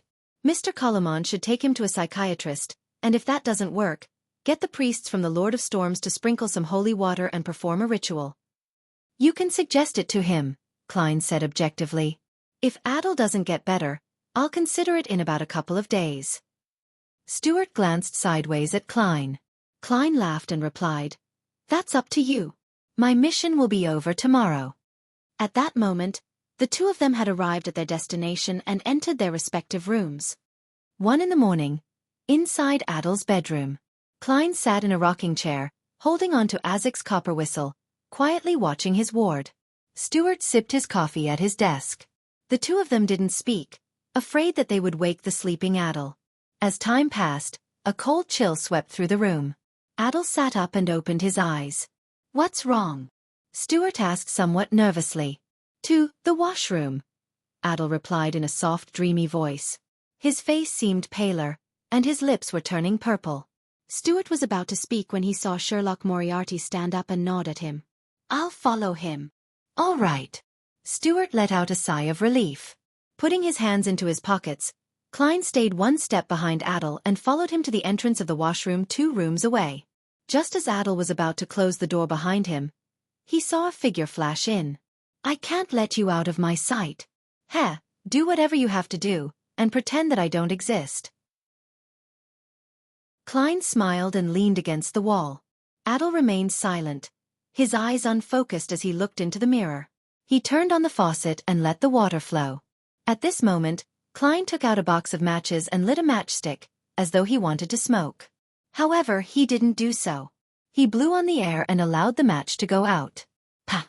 Klein casually threw the match in front of him and took out another item. Adel, whose back was facing him, suddenly straightened up. The figure in the mirror was so pale that it looked like a corpse. Whoosh! In the washroom, a cold wind howled. While keeping his lower body fixed, Adel turned around and glared at Klein's left hand, at the delicate copper whistle that was being tossed up and down. Whoosh! A gust of cold wind blew across Klein's face. He continued smiling and snapped his fingers. With a loud bang, a flame rose from the ground, igniting an invisible figure. The figure struggled for a few moments before completely dispersing. The flames extinguished as a result. Klein put away Isaac's copper whistle and looked calmly at Adel, whose eyes were beginning to focus. Adel appeared to have finally awoken from a long nightmare. He saw a young man standing a few steps away. The man was wearing a white shirt, dark trousers, and a pair of gold-rimmed glasses. He was leaning against the wall with a smile on his face. Then, he heard a gentle voice. "What happened to you?" Chapter 300, Spirit Dance. What exactly happened? Adel muttered this question softly and realized that he couldn't remember what he had done the past few days. He looked around dreamily, frightened, panicked, and confused. "Who are you? Where is this place?" "This is your washroom. Don't you recognize it? I'm a private detective in charge of protecting you." Klein looked at the teenage boy who hadn't figured out the situation around him and chuckled in response. My house. Detective to protect me. What exactly happened? Adel looked around in astonishment and murmured to himself. Suddenly he stopped. His already pale face filled with unconcealable fear. Maybe there really are ghosts in this world. There really are ghosts. His voice was shaky, but Klein could hear two completely different feelings from his voice. Fear and excitement, and these were perfectly depicted by the color of his emotions. Excited? Did this boy end up provoking a wraith because of his thirst for excitement? It's true that the young are bold and unafraid of death. Klein made a preliminary guess, but he asked in confusion, ghosts? After becoming a magician, his spirit vision had been slightly enhanced, but not by much. He was still unable to see the astral projection surface deep in the ether body and, as such, unable to judge whether the target was a beyonder or not. Adel's pale face suddenly flushed red. Yes, ghosts. He flailed his arms and added, there exists a wider world beyond our senses. I'm serious. Death is not the end of everything. This line. He's indeed an adolescent. However, I think I've seen similar words somewhere. Klein smiled and said, I believe in another saying. In the face of time that is even more ancient than ancientness, even death itself will disappear. Without waiting for Adel to say anything, he took out his gold pocket watch, opened it and said, So, how did you get yourself into the state you were in before? You were like a patient with a nervous breakdown. Adel turned his head and thought for a few seconds, then he said, I joined a society. It's not an ordinary society. We all believe that death is not the end. We can use mysticism to even sense death directly and understand that everything can be reversed. Yes, we believe that the dead can be resurrected. Klein, who had just climbed out of his grave more than a month ago, chuckled dryly. You and the others were trying to revive the dead? Death is not the end. A world beyond the senses. Everything can be reversed. Mystic sensing. Aren't these the teachings of the numinous episcopate? These were all created to revive death. He muttered to himself silently in enlightenment. Yes. Adel nodded, his eyes bright, but completely unable to hide his fear. Where did you get your corpses? Klein pressed. We will secretly dig up graves, those that haven't been buried for long, or buy them from a hospital, Adel said as he recalled. It's indeed a crime that can get you thrown into jail. It's no wonder that Rogo Koloman doesn't want the police involved. You sure are bold to get your thrills. Klein maintained his genial smile and asked, And did you succeed? Not yet. The way they looked at me during the last gathering was like they were looking at a corpse, as if they were wondering where to place their corresponding mystics. And then we danced a spirit dance and communicated with the world beyond with our senses, and then, I lost all my memories since then. Adel's body began to tremble uncontrollably. Spirit dance? It really is the numinous episcopate. This fellow became a test subject for his companions? Klein frowned and asked, Your memory is disconnected from that point until now? According to the internal records of the Nighthawks, spirit dances originated from the ancient sacrificial dances that were popular in the southern continent. It was the ritual method that death loved. A spirit dance was to use the beat, rhythm, and movements to harmonize one's spirituality so that it could interact with the natural environment so as to establish an interaction with the target of the prayer. Then, combined with a simple altar arrangement and corresponding honorific name, it can achieve the effects of a more complex ritualistic magic. Yes, Adel softly replied before he suddenly raised his head. What day is it today? What time is it now?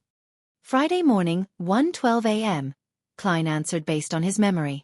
Adel subconsciously took a deep breath and said, I've missed the newest gathering. They conduct a resurrection ritual outside Grimm Cemetery every Friday at 3 in the morning. Grimm Cemetery got its name because it wasn't far from Grimm Garden Street. You still wish to go? Have you forgotten what had happened to you? Oh, you don't actually remember, but you should ask your father, your mother, and servants, Klein reminded the young man in front of him. And I might not be able to help you any further. He added silently in his heart. After this incident, he discovered another weakness of a magician, which was the lack of an ability to deal with wraiths and shadow-related creatures. Only the control of fire barely counted. But after those creatures possessed a human body, exorcism and purification became a problem. Unless he wanted to kill both the ghost and the human. Of course, Klein wasn't completely helpless in this aspect. He could conduct ritualistic magic to do similar things, but that would be very troublesome. It would easily expose his identity and was unsuited for actual combat. After some thought, he had finally chosen to use Azek's copper whistle to lure the wraith out. Then, he controlled the flames to complete the purification. However, the level of damage wasn't high. If he were to encounter a slightly more powerful wraith, it was possible that he was unable to take care of it. I still lack items or charms that deal with undead creatures. If only I had the sealed artifact 3-0782, Mutated Sun's Sacred Emblem. Klein's thoughts were momentarily distracted. Adel suddenly remembered his missing memories, and his face turned pale again. He answered with a trembling voice. "No, I don't want to go. I never want to go again." "Very good." Klein smiled in support. Adel looked at his face, which didn't contain the slightest bit of fear, and subconsciously asked, "Aren't you afraid after I've said so much?" Klein stopped leaning against the wall and slowly straightened his body. He replied in a relaxed tone, "For a detective, they would rather not believe something unless there's concrete evidence." He opened the door and walked out, wondering if he should make contact with the numinous episcopate. After all, this might involve the mystery of Mr. Azek's life. Adel looked at the private detectives back in a daze. It took him quite some time to realize that there was no one in the washroom other than himself. Furthermore, the moonlight outside was so gloomy that it left long shadows, making it seem as though something invisible was lurking and watching. He shivered and hurriedly shouted, "Wait for me."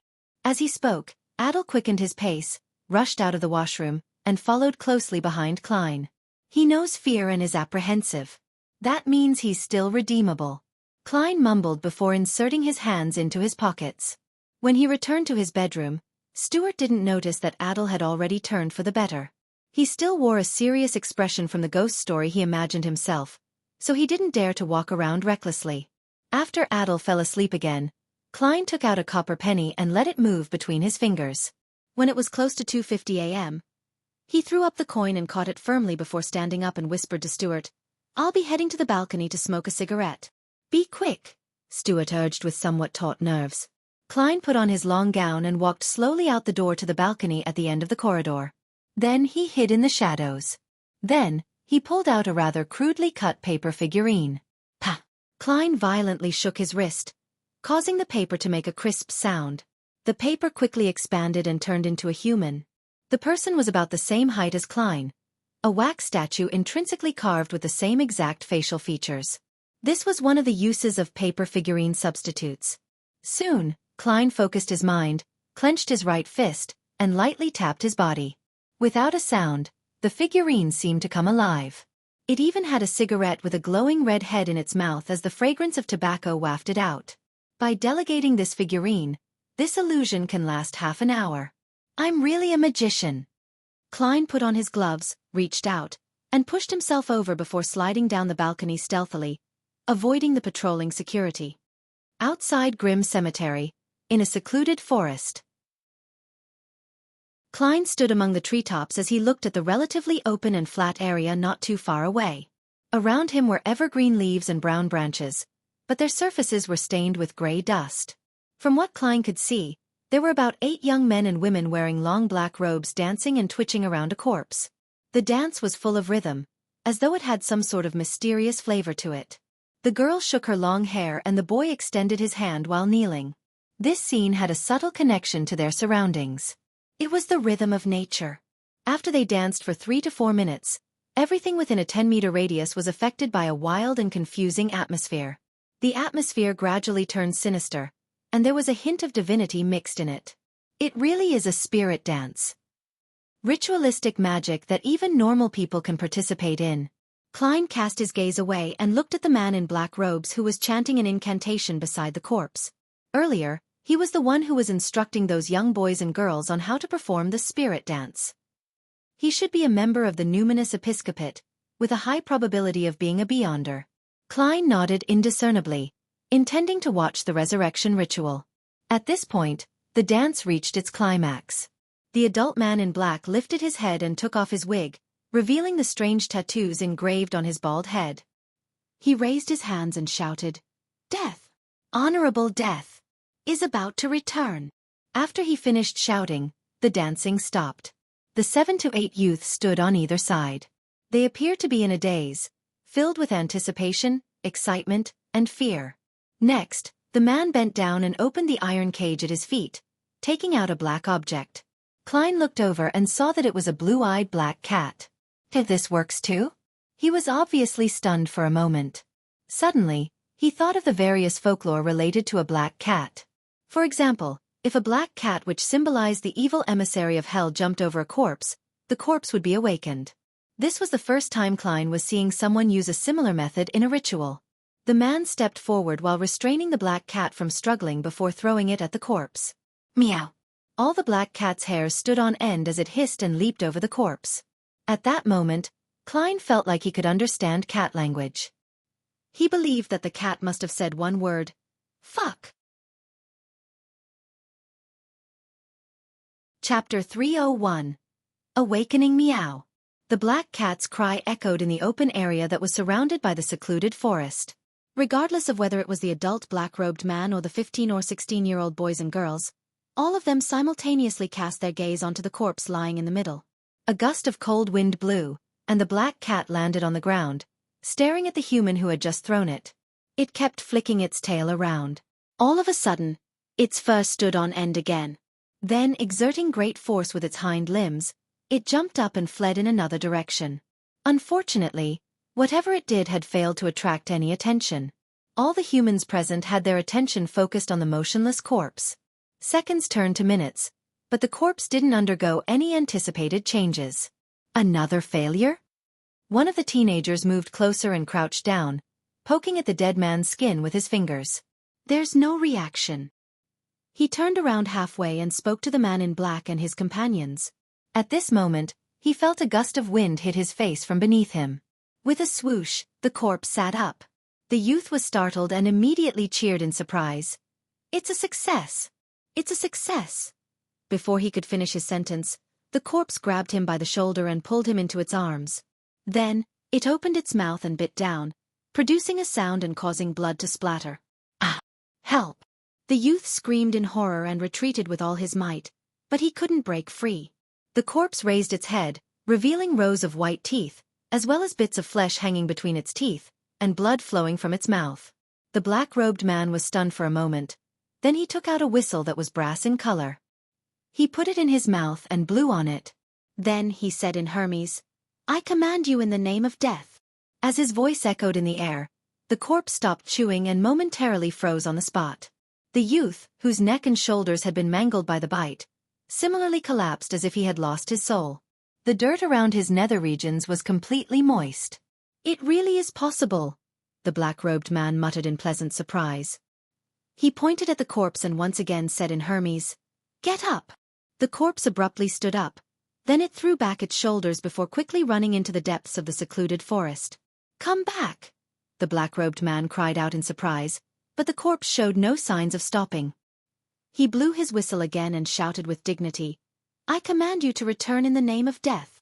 With those words, the corpse disappeared into the woods. "I ordered you to return." The black-robed man stood rooted to the spot in stupefaction as he mumbled to himself in a daze. In the woods, Klein held Isaac's copper whistle and the matchbox in one hand. He kept lighting matchsticks and shook his wrist to extinguish them before throwing them to the ground. During this process, he moved backwards in an arc tap. Tap, tap. A corpse with a pale face and a foul stench rushed over. Its lifeless eyes stared straight at the ancient and exquisite copper whistle. As Klein retreated, his cheeks puffed out, he aimed at the corpse and simulated the sound. Bang! The corpse suddenly staggered as a penetrating wound appeared in its chest. Bang! Klein puffed out his cheeks again and fired another air bullet. Splat! The head of the corpse shattered as rotten liquid dripped from it incessantly. However, that wasn't a fatal injury to the corpse. It only slowed down for a moment before it continued again. Upon seeing this, Klein took a step back and snapped loudly. Pa! A bright flame rose from the ground, enveloping the corpse and igniting its outer garments. Tap, tap, tap. The corpse rushed through the flames and continued to charge forward like a mad bull. Pa, pa, pa. Klein kept snapping his fingers, causing red flames to appear on the ground, one after another. The corpse didn't feel any pain as it passed through the flames, but gradually, its body began to burn, and the flames grew more and more intense. It gave off the strange feeling as though a candle was melting. Finally, the corpse, which had turned into a torch, arrived in front of Klein as it clawed at him. At the same time, a flame rose up and engulfed both him and Klein. The corpse grabbed Klein's shoulder but only produced sparks. Klein's figure dissipated in the red light and reappeared in the farthest burning pile. At that point, the corpse seemed to have exhausted all of its strength and stopped struggling. It quickly melted under the dark green flames, turning into ashes and oil wax. He's stronger than all the zombies and wraiths that I've met before. Well, not as good as Mr. Azek's descendant.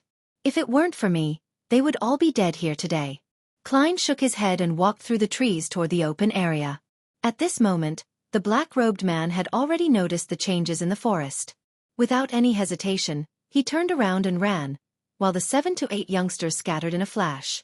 However, when they realized that they were the only ones in the area, they timidly stopped and returned to the original area where they gathered together. Having just experienced the awakening of a corpse, and how the corpse had bitten one of the youths, they didn't dare to run away, alone, in the deep, dark night. It would make the back of their necks feel cold. They looked at each other. No one dared to help the youth who was badly mutilated in the neck and shoulders, afraid that he might turn into a zombie at any moment. In the short silence that made their hearts beat like a drum, they saw a clown, wearing flashy clothes with red, yellow, and white paint covering his face, walking out from the forest. This was an illusion that was personally created by Klein. He surveyed his surroundings but didn't pursue the black-robed man. Instead, he asked in a hoarse voice, "Who was the one who presided over the ceremony?" "Who?" It seemed as if the teenagers were still in a daze. It took them a few seconds before they pushed out a trembling boy who replied, He's our language teacher in ancient Fasak, Kapusky Reed. He claimed to have a deep understanding of death and wanted to lead us in the search of the mysteries of immortality." "So he's a teacher from school. The mysteries of immortality? You really don't need to pay taxes to brag. Judging from his performance just now, this fellow shouldn't be a spirit medium. At the very most, he would be a gravedigger. In fact, he might only be at sequence 9, a corpse collector. Of course, he might not be from the death pathway and simply joined the numinous episcopate because of his adoration." After Klein got the exact location where Kapusky stayed, he thought for a moment and said, "You guys can go back now. Don't get involved in this anymore. Don't leak this out. Otherwise, all of you will die." Then he emphasized again, "All of you will die." The young boys and girls who had been scared witless by what had just happened all frantically nodded. They prepared to leave with each other's help. At this moment, a young girl with smooth hair pointed at her companion who was moaning in pain on the ground and asked, Will he be all right?" "He won't die for now, but you have to take him to a doctor. Say that he was bitten by a hyena that often eats rotting meat." Klein ignored them and headed back into the woods. The young man and woman looked at each other, and someone blurted out, Excuse me, may I ask how we should address you?" Klein smiled and deliberately misled him as he replied in a low voice, "I'm just a gatekeeper of hell." As he spoke, a mist spread out, and his figure disappeared from where he stood. Of course, those were all illusions. A gatekeeper of hell? The young men and women repeated the word softly, each having their own thoughts. However, after a gust of bone-piercing cold wind blew past, they trembled once more, supported their companions, and left the place without daring to look back. "This is a member of the numinous episcopate? What a disappointment. If he didn't abandon his current identity, I would pay him a visit in the middle of the night to see if he knows anything. Yeah, I have to teach him a lesson so that he wouldn't dare to bring trouble to the students again. Does he think spirit dances and resurrection rituals are child's play?"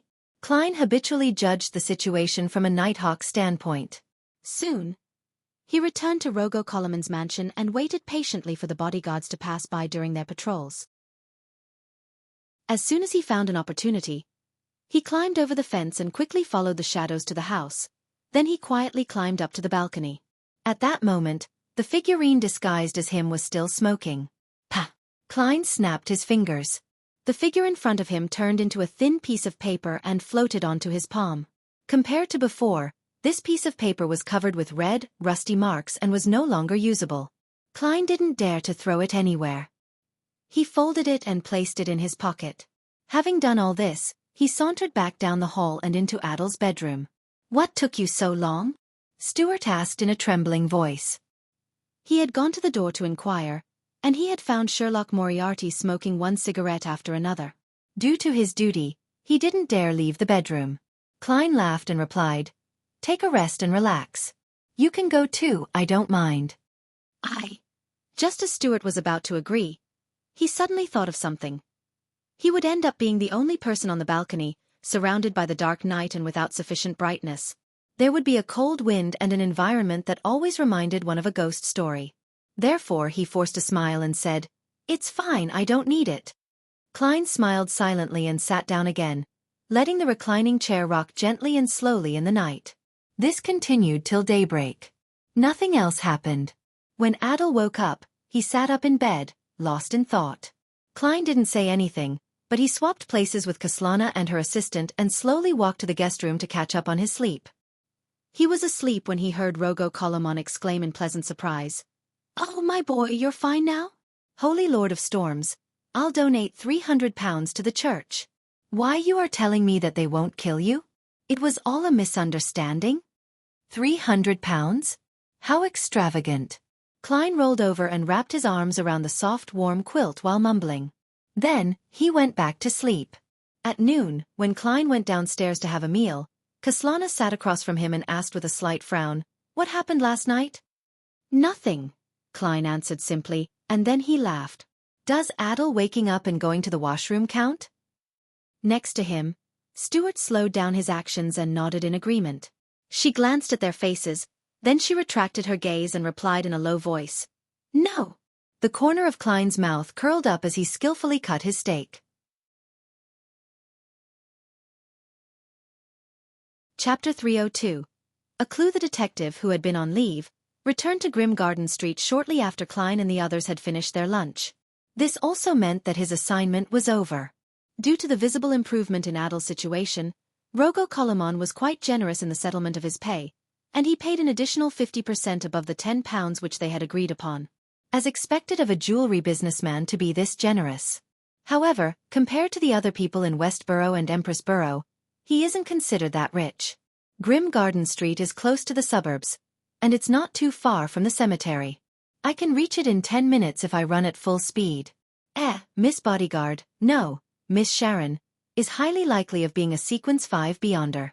She charges £1,000 for 3 days, while I, as a Sequence 7 Beyonder, am only worth £15 a day. There's still a big difference. Of course, if I were to take on such missions every day, my income would be over £5,400 a year, putting me at the top of the middle class. Even the top manager of the Backland Bank makes £5,000 a year. This is just pure fantasy. For most detectives, business comes sporadically. And the amount of Beyonder ingredients I need to advance to Sequence 6 is definitely more than £3,000. Just thinking about it makes my head hurt. For normal people, this is a huge sum of money, enough to sustain a good life. The good news is that even if I grasp the acting method, digesting the Sequence 7 potion will take me somewhere between 6 months to 3 years. Even if I can quickly conclude the rules of a magician, I'll only be able to push forward that lowest threshold by 1 to 2 months. I still have plenty of time to save up and search for clues to these ingredients. Wait. Miss Justice still owes me, my adore £5,000. However, her financial situation isn't in good shape recently. It will be difficult for her to come up with a large sum of cash in the next few months. Klein took the 3 £5 notes and left Westborough with thoughts running through his mind. After returning to Minsk Street, he quickly burned the used paper figurine and made another 2 more. In the evening, he took the steam metro to the Backland Bridge district, and according to the numbers provided in the newspapers, he knocked on the door of the house where the gathering would take place. Similar to the past few times, he put on an iron mask that covered only the upper half of his face, wore a hooded black robe, and followed the attendant into the activity room, where only one candle burned quietly. At first glance, Klein noticed that the number of Beyonders present at this gathering was less than half of what it used to be. I came at the exact time. Are the others late? This time, Klein didn't change his gait and picked a corner before sitting down slowly. After a few minutes, the old eye of wisdom cleared his throat and said, "Let's begin the gathering." The others shouldn't be coming. After saying that, he gave a brief explanation. As the serial killer has yet to be found, the Nighthawks, mandated punishers, and the machinery hive mind, as well as a large number of MI9 Beyonders, are out doing large-scale investigations and searches. Under such a situation, it's very normal and understandable for those friends to be unwilling to go out and participate in gatherings. Frankly, I'm surprised by the number of people that showed up today. Sure enough, a circle of Beyonders isn't isolated. They would also be affected by current affairs. Klein looked around and saw that the fat apothecary wasn't absent. His heart immediately relaxed. The apothecary nudged the metal mask on his face, calling out without much hope, seeking to purchase the spring of Elves Marrow crystals. Price is negotiable. I have it, Klein said without hesitation. He was worried that someone else might have found this Beyonder ingredient, thereby causing the price of his stock of goods to fall. Although Beyonder ingredients were rare, and it was rare for items to reappear in independent circles, one could never be too careful. Seeking to purchase the spring of Elves Marrow crystals. The apothecary didn't seem to hear the response. He was halfway through the sentence when it suddenly struck him. He turned his head to look at Klein and blurted, "You do?" "Yes." Klein found his fiery gaze a little too overwhelming. As he did so, he rolled up his black robe and took out an iron cigarette case. "Pah!" Klein opened the cigarette case, revealing the faded, egg-shaped spring of Elves Marrow crystal. "If you're worried, you can let the old Mr. Eye of Wisdom appraise it," Klein added in a low voice. This wasn't really necessary because it was obvious if something was a Beyonder ingredient or not. It was also quickly identified if something was contaminated or not. However, if one was lacking in mysticism knowledge, a Beyonder ingredient could very easily be mixed up with similar-looking ingredients. When that happened, one needed an appraisal. The apothecary looked like he was looking at a beautiful lady he had been yearning for all this time. He looked at the Beyonder ingredient in Klein's hands, mesmerized. After a few seconds, he shook his head and said, "No, there's no need." "That's it. That's it." Klein curved the corner of his lips into a smile and named his price. £300 and clues to the apothecary formula. Clues to the apothecary formula. It's you. The apothecary was stunned for a moment before he finally understood who the man was. It was the guy who made him bring the sedative for nothing. Soon after, his heart pained, his regret similarly reaching its limit as he sighed emotionally. "You really are a lucky guy. Why didn't I choose that road of fortune? I'm the king of yellow and black who wields good luck after all." Klein lampooned himself. The apothecary sighed and changed his posture. "That's too expensive. £200 and a clue to the formula." "The clue to the formula is only a bonus because I cannot confirm its veracity. Therefore, £300, not a penny less. I believe it's needed elsewhere." Klein smiled. "This price is actually very fair. If it were anyone else, they might have offered £400 or even £500, and you might have even accepted that price. I'm not that foolish. I can still wait," the apothecary grumbled before saying, "The clue can be verified by old Mr. Eye of Wisdom. It must be something that exists objectively, something that has detailed information before I'm able to appraise it. Just a clue isn't among these conditions," Eye of Wisdom said. "Divination, on the other hand, can roughly determine whether the clue is effective as long as it doesn't involve powers 2 or 3 sequences above myself," Klein silently said to himself. However, he wouldn't reveal his expertise in divination at a Beyonder gathering. "All right then. £300 plus the clue. You lucked out." The apothecary took a deep breath and pulled out a thick wad of cash. He then counted the corresponding amount and then asked the attendant to bring him a pen and paper before he started writing. After he was done writing the clue, he crumpled the paper into a ball and handed it along with the cash and some items to the attendant. Klein was suddenly stunned when he saw the attendant walk over. In addition to the cash and clue, there were also 4 glass tubes filled with what seemed to be pure liquids. "What are these?" Klein asked, perplexed. "Have you forgotten? Your sedative, the sedative I specially concocted. It's 10 soldi a bottle, £2 for 4, so the cash there is £298, answered the apothecary. "If you're worried about my sedative, you can have it appraised." "I really forgot. I did all of that to gain Miss Sharon's trust, and now that she's not here, well, it's fine. Maybe a sedative would be able to handle some unexpected situations. Klein stopped talking, took out the spring of Elves Marrow crystal, took the items, counted the cash in front of everyone, and determined their authenticity with the faint candlelight. A total of £298. That's right. Seeing that his wallet could no longer hold any more cash, Klein could only roll up the bills and slip them into his pocket. After putting away the sedative, he unfolded the note and glanced at the clue. On the south side of the bridge, on Rose Street, at the Harvest Church, find Bishop Utravsky. As long as you help him complete a mission, you'll be able to get the apothecary formula. Harvest Church. That's one of the few cathedrals of the Church of Mother Earth in the kingdom. This church also grasps two Beyonder pathways, planter and apothecary. The clues match well, Klein thought as he refolded the note. As the gathering continued, it was unknown whether the female Beyonder with the artisan backing her wasn't present, or she just didn't have any new Beyonder weapons to sell. There were no signs of her, leaving Klein disappointed. Now that he had £509 in hand, he wanted to equip himself nicely.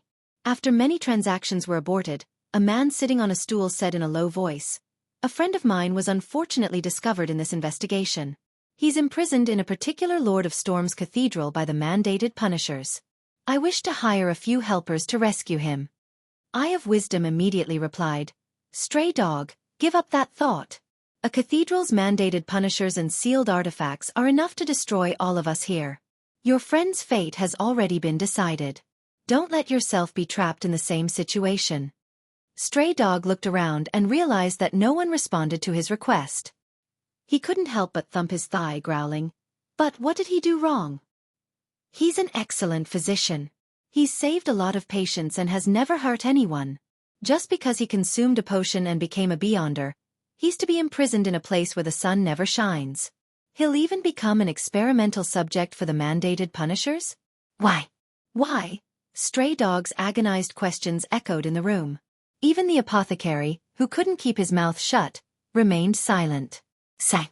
Klein, a former official Beyonder, could only sigh deeply in his heart. Without the spread of the acting method, wild Beyonders are ticking time bombs. But if the acting method is popularized, then the situation would become even more chaotic and bloody. After all, there are the laws of Beyonder characteristics, indestructibility and conservation. In this heavy atmosphere, the gathering came to an end. Klein, who had gotten nothing else, spoke again. "Who has revolvers and bullets that come augmented with different Beyonder effects? For example, purification, demon hunting, etc." He didn't specifically fix the caliber of the bullets because he didn't have a gun yet. He could simply wait until he bought the bullets before matching the corresponding gun. In the midst of the silence, a female Beyonder sitting in the same corner replied in a low voice, "I can help you ask, and I'll give you the answer at the next gathering." It seemed to be the lady with the artisan backing her. Klein sighed. All right. After the gathering ended, he didn't return to Minsk Street directly. Instead, he went to East Borough and changed his clothes, heading to the border between North Borough and Hillston Borough. It was where the suspected member of the numinous episcopate, Kapusky Reed, lived.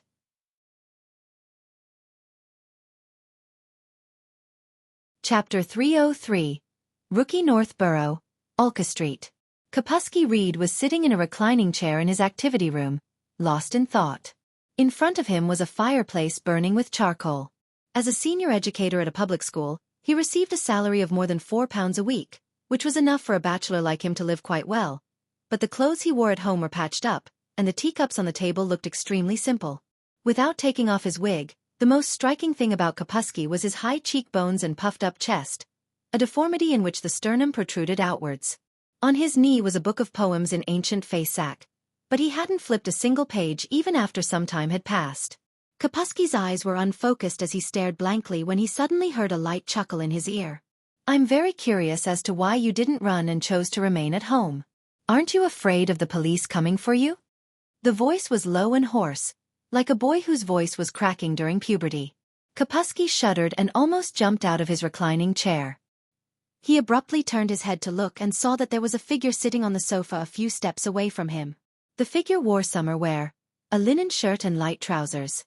Its face was hazy and indistinct. "Who are you? What are you doing here?" Kapusky asked immediately as he gripped the armrest. Klein, who had used his hallucination powers, leaned back, crossed his hands and leisurely said, "Just last night, it should be earlier this morning, I saved all of you." "Saved us." Kapusky relaxed a little when he realized that the intruder didn't seem to mean any harm. "Why, you're that person in the forest? You took care of the corpse we awakened?" As he spoke, he moved awkwardly, showing obvious fear. He was able to infiltrate without me realizing it while I was awake. I definitely wouldn't be able to resist. Such thoughts quickly flashed through Kapusky's mind. "You guys are quite lucky that I happened to pass by. Otherwise, there would only be corpses left strewn on the ground in the forest. Corpses that would have been bitten to shreds." Klein laughed. "Answer my previous question. I'm very curious why you stayed at home. Do you know what crimes you've committed?" From the way that he had conducted the resurrection ritual and the reaction he had before and after the ritual, Klein had confirmed that Kapusky was a rookie who didn't have the means to hide his true emotions. Therefore, he intended to only use spirit vision and interrogation to get to the bottom of the matter. At most, he would verify it with divination at the end. I know, secretly buying corpses and robbing corpses from tombs. These are all crimes that can land me in jail for more than 10 years. Moreover, I'll definitely be punished by the church." Kapusky, who didn't look 30, drew a breath and said with a wry smile, "However, as long as I didn't cause too much trouble, those children and their parents wouldn't snitch on me because they also did the same thing. Even if they wanted to get a lighter sentence by helping the investigation by turning themselves in, they would still end up in jail for some time." Heh. Kapusky gave a self-deprecating laugh. "Some of the children have already told their parents who I am. They've gotten gangsters to warn me to resign within a week and stay away from school." I agreed. Klein gently nodded his head. "It's a good thing to change environments. Of course, don't do similar things again. Bewitching ignorant children to commit crimes is a heinous act." "I won't, never again. I never imagined that it would be that dangerous. I just saw that they had the same interests as I did, which was why I wanted to teach them and lead them to search for the secrets of immortality. As for digging graves, many doctors did it a long time ago." Kapusky sighed with some lingering fear. The color of his emotions matches his current state of mind. From the sound of it, he doesn't seem to be a member of the numinous episcopate. Klein thought for a moment, then he bluntly asked, "Where did you learn the spirit dance from?" "Spirit dance? I usually call it the dance of death." Kapusky was taken aback at first before he came to a realization. "An old gentleman taught it to me." "An old gentleman?" Klein pressed. Kapusky's mind turned adrift as he recalled his memories. "He was a vagabond. He fainted in front of my house because of a serious illness. At the time, I didn't know that he was ill. I thought he had simply fallen unconscious, so I helped him home. I gave him a heated towel and applied some ointment for him. After he woke up, he told me not to send him to a hospital or clinic and that death was not the end. I experienced the deaths of my parents and several relatives and was very interested in such things. So, I chatted with him and found out that he had profound knowledge and an admirable philosophy in this area. He seemed to be very satisfied with my curiosity, and even performed a miracle of killing a mosquito and waking it up." This introduction. I've read at least 10 novels with similar openings in my previous life. They were all novels about bringing an old grandpa, who was on the brink of death, home out of kindness, only to have a fortuitous encounter. Klein's mouth twitched. "So, you left him at home?" Kapusky nodded solemnly and said, "Yes. If it wasn't for the lack of time, I would have even wanted to become his student. During those few days, he taught me a lot of knowledge and the dance of death. Unfortunately, this period of time was too brief. As soon as I built momentum, he died, leaving behind only a copper whistle." Before he finished his sentence, Kapusky took out an exquisite copper whistle that didn't seem old. "This is it. I have one too. It's probably at the ancestor grade though." Klein lampooned and he thoughtfully asked, "How long ago was this? What did he look like? Where did you bury him?" "Half a year ago. His most obvious feature was his graying hair and red spots on the side of his face. He told me to bury him in the garden out back." Kapusky did a calculation of the dates. "It's not Mr. Azek, but the chances are that he's a member of the numinous episcopate and not someone of a low sequence." Klein changed the subject and asked, "Apart from the spirit dance, You also learned the resurrection ritual? I've only learned half of that ritual. I used some scattered knowledge and folklore to slowly improve it bit by bit, Kapusky answered very honestly. Improved it based on folklore? Oh, that poor black cat. May the goddess bless you. Klein resisted the urge to draw a crimson moon on his chest. What else? He pressed. Yes, and this copper whistle. I think it's the key to communicating with the world beyond our senses. Kapusky raised it and blew at it, sighing. Every time I finish blowing it, I can feel the surroundings turn cold.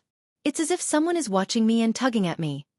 While he was speaking, Klein, who had his spirit vision activated, saw water patterns ripple out from the ground. A cold air spread out alongside it, and the fire and light dimmed a little. Next, a skull with 3 protruding, unfocused eyes emerged from the ground. Around the skull, there were many black jointed tentacles. A tentacle reached out, touching Kapusky's leg and tugged at his clothes from time to time, appearing rather impatient. However, Kapusky didn't respond at all, as though he hadn't noticed. Is this a messenger? The copper whistle is used to summon their corresponding messengers. What's the meaning of you summoning it without giving it a letter? Klein was stunned seeing this scene. At that moment, Kapusky looked at him excitedly. Did you feel it? The surroundings turned cold. The gas lamps have dimmed too. I'm not lying. Someone is watching me and tugging at me. The horrific-looking messenger tried to touch Kapusky, over and over again, but in the end, it didn't receive a letter and went back underground in resignation. The corners of Klein's mouth twitched slightly as he saw this scene. He whispered to himself in his heart, I take back what I said about him. He's not a rookie, he's an utter noob. He's not even a beyonder. I had thought that he was someone who had just stepped through the door of mysticism to learn the basics. But now, it seems like he hasn't even found the location of the door. Corpse collectors of the death sequence pathway can all see ghosts and spirit bodies directly. Combined with how Kapusky had acted by using the copper whistle to command the zombie after the ritual, Klein was convinced that he wasn't lying. He sighed silently. Then, he thought of a question. If I were to write a note and hand it to that messenger, where would it be delivered? A true member of the numinous episcopate? Some senior member? Suppressing this thought, Klein nodded and said, It has indeed turned cold.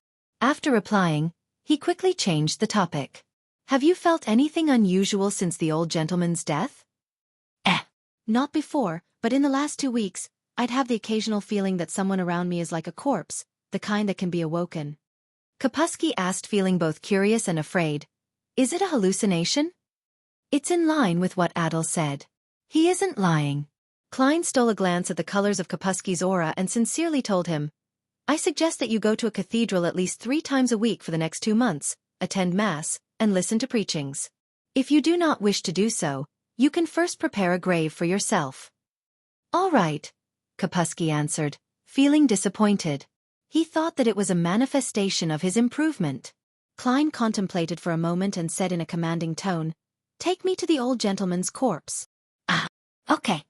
Kapusky was about to refuse, but then he instantly recognized the reality of the situation he was in. He picked up his tools and led Klein out the back door from the kitchen, into a withered garden, and stopped in front of a slanted tree. Klein stood by his side and watched Kapusky skillfully dig through the dirt, revealing the slate underneath. Having finished with the upper layer, Kapusky used his tools to pry open the slate. Oof! The slate was pressed against the soil that had been dug out just moments ago. The not-so-deep tomb was veiled in the crimson moon's luster that faintly penetrated through the clouds. Kapusky subconsciously looked over when he suddenly let out a miserable scream, retreated a few steps, and fell to the ground. There was no rotting corpse or bones in the tomb. The bottom layer was littered with white feathers, dyed in yellow oil.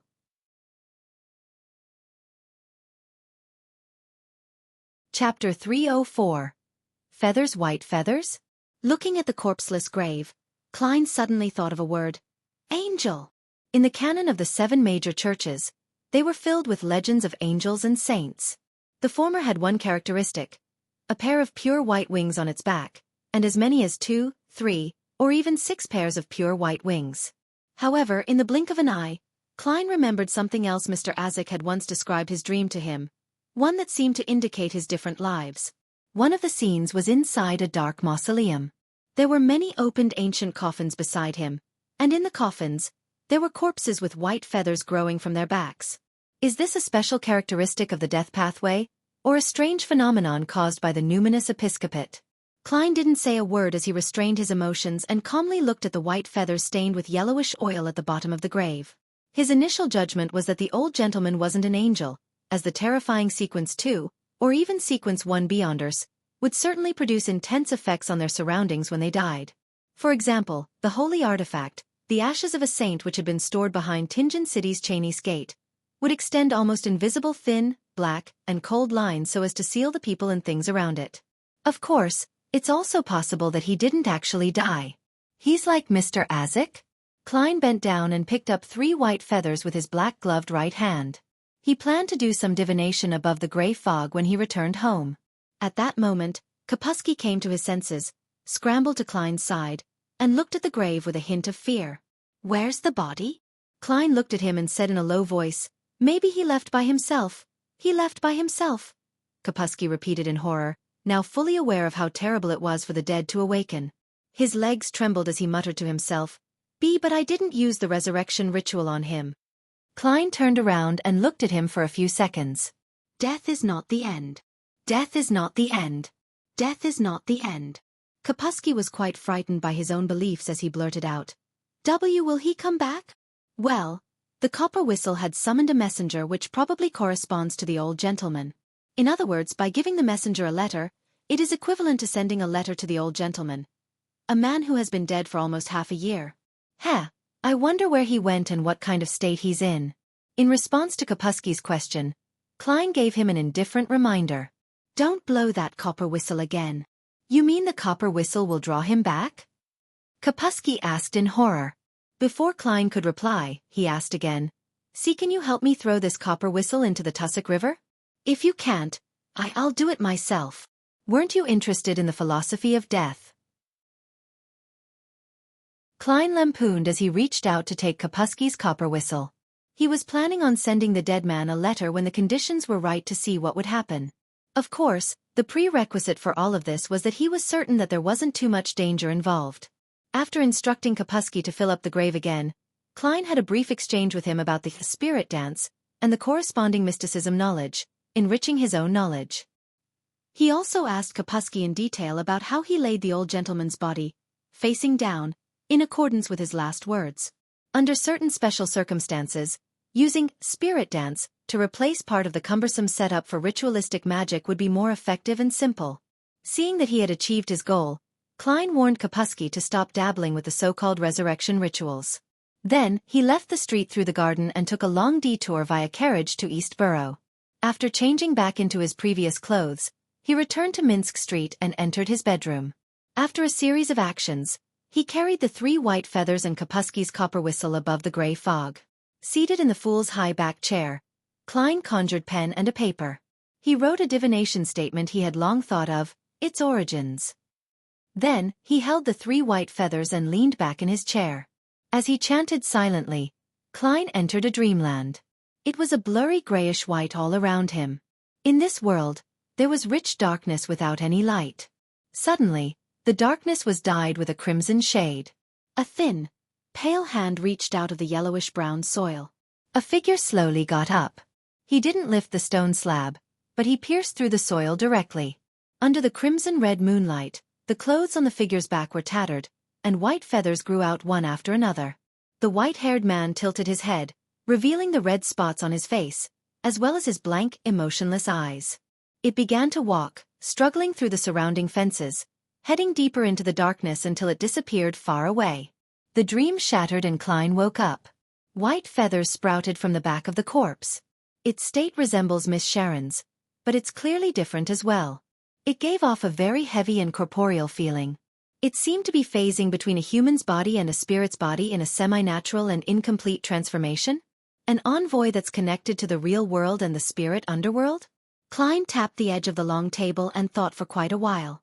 Then, he divined whether there was any danger in using the copper whistle he received from Kapusky at that very moment and received a positive answer. Furthermore, the spirit pendulum moved with great amplitude and high frequencies. It's a pity that I can't directly use the copper whistle above the gray fog. The messenger wouldn't be able to enter at all. Otherwise, there wouldn't be any danger. After muttering to himself, Klein descended through the gray fog and returned to the real world. Early morning, in the relatively refreshing woods in Empress Borough.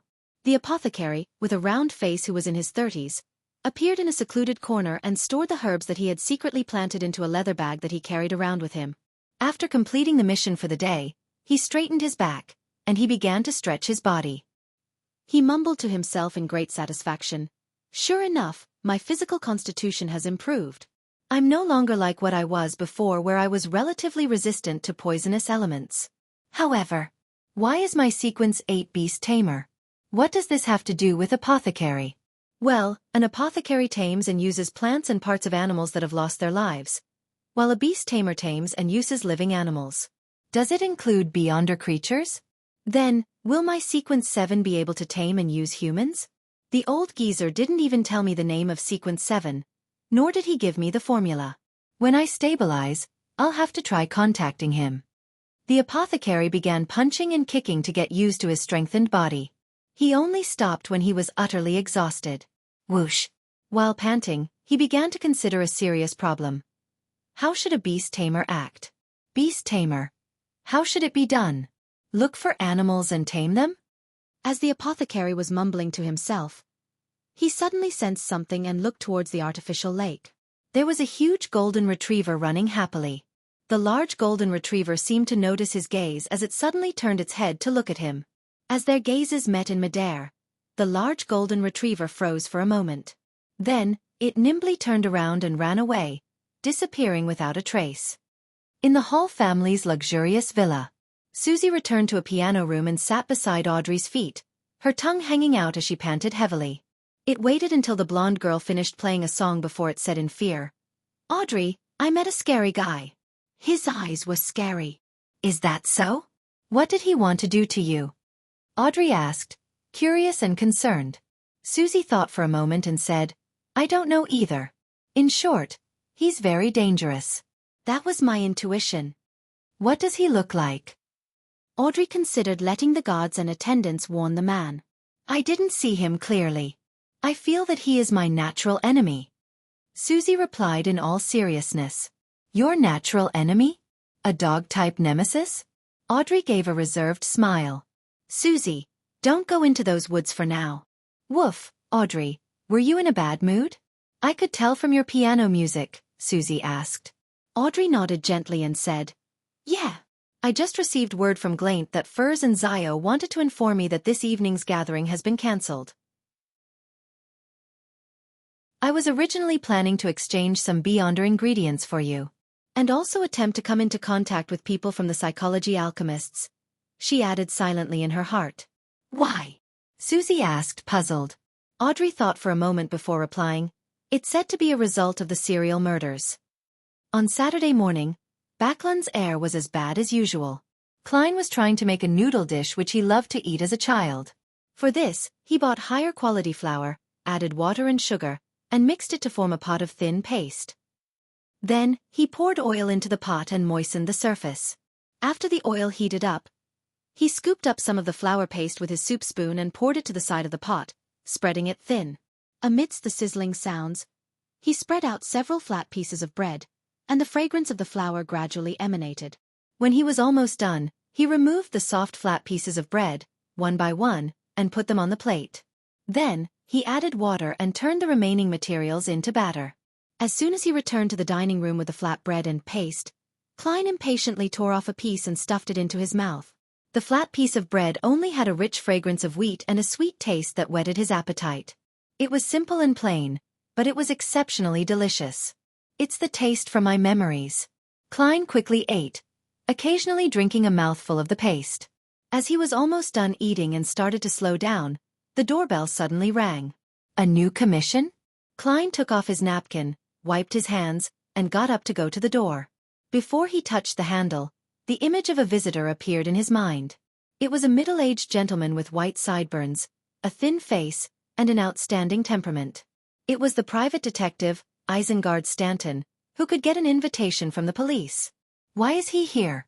Klein opened the door in puzzlement and asked with a smile, Good morning, Mr. Stanton.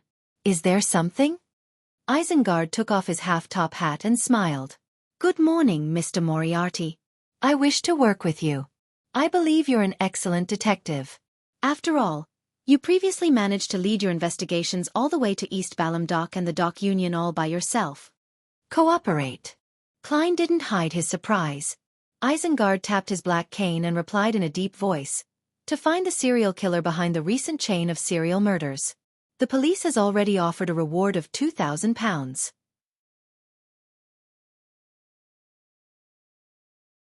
Chapter 305.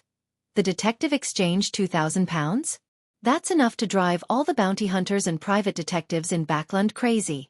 This isn't like Rear Admiral Hurricane Kalangos, who was out at sea for extended periods of time and had a bunch of subordinates. It's a bounty that can easily be touched if one reaches out. Well, a pirate with combat prowess comparable to a Sequence 5 was worth 10,000 gold pounds, and a Sequence 6 murderer would have to be at the value of 3,000 to 4,000 pounds to be reasonable. Could it be that the Nighthawks and mandated punishers have misjudged the serial killer to be a Sequence 7, rather than a quasi-expert who is about to advance to Sequence 5? It's very possible that the ritual that the Sun mentioned is rather ancient. Perhaps after the cataclysm, it has rarely appeared again, and the few great churches and military don't have any information regarding this. There's an underlying problem. The Church of the Goddess, the Church of the God of Steam and Machinery, as well as the Augustus royal family was said to have risen from the cataclysm. It's reasonable if they aren't aware of the past, but the Church of the Lord of Storms have always insisted that they are one of the oldest. Could it be that their age is referring to a period of time after the devils retreated back into the abyss?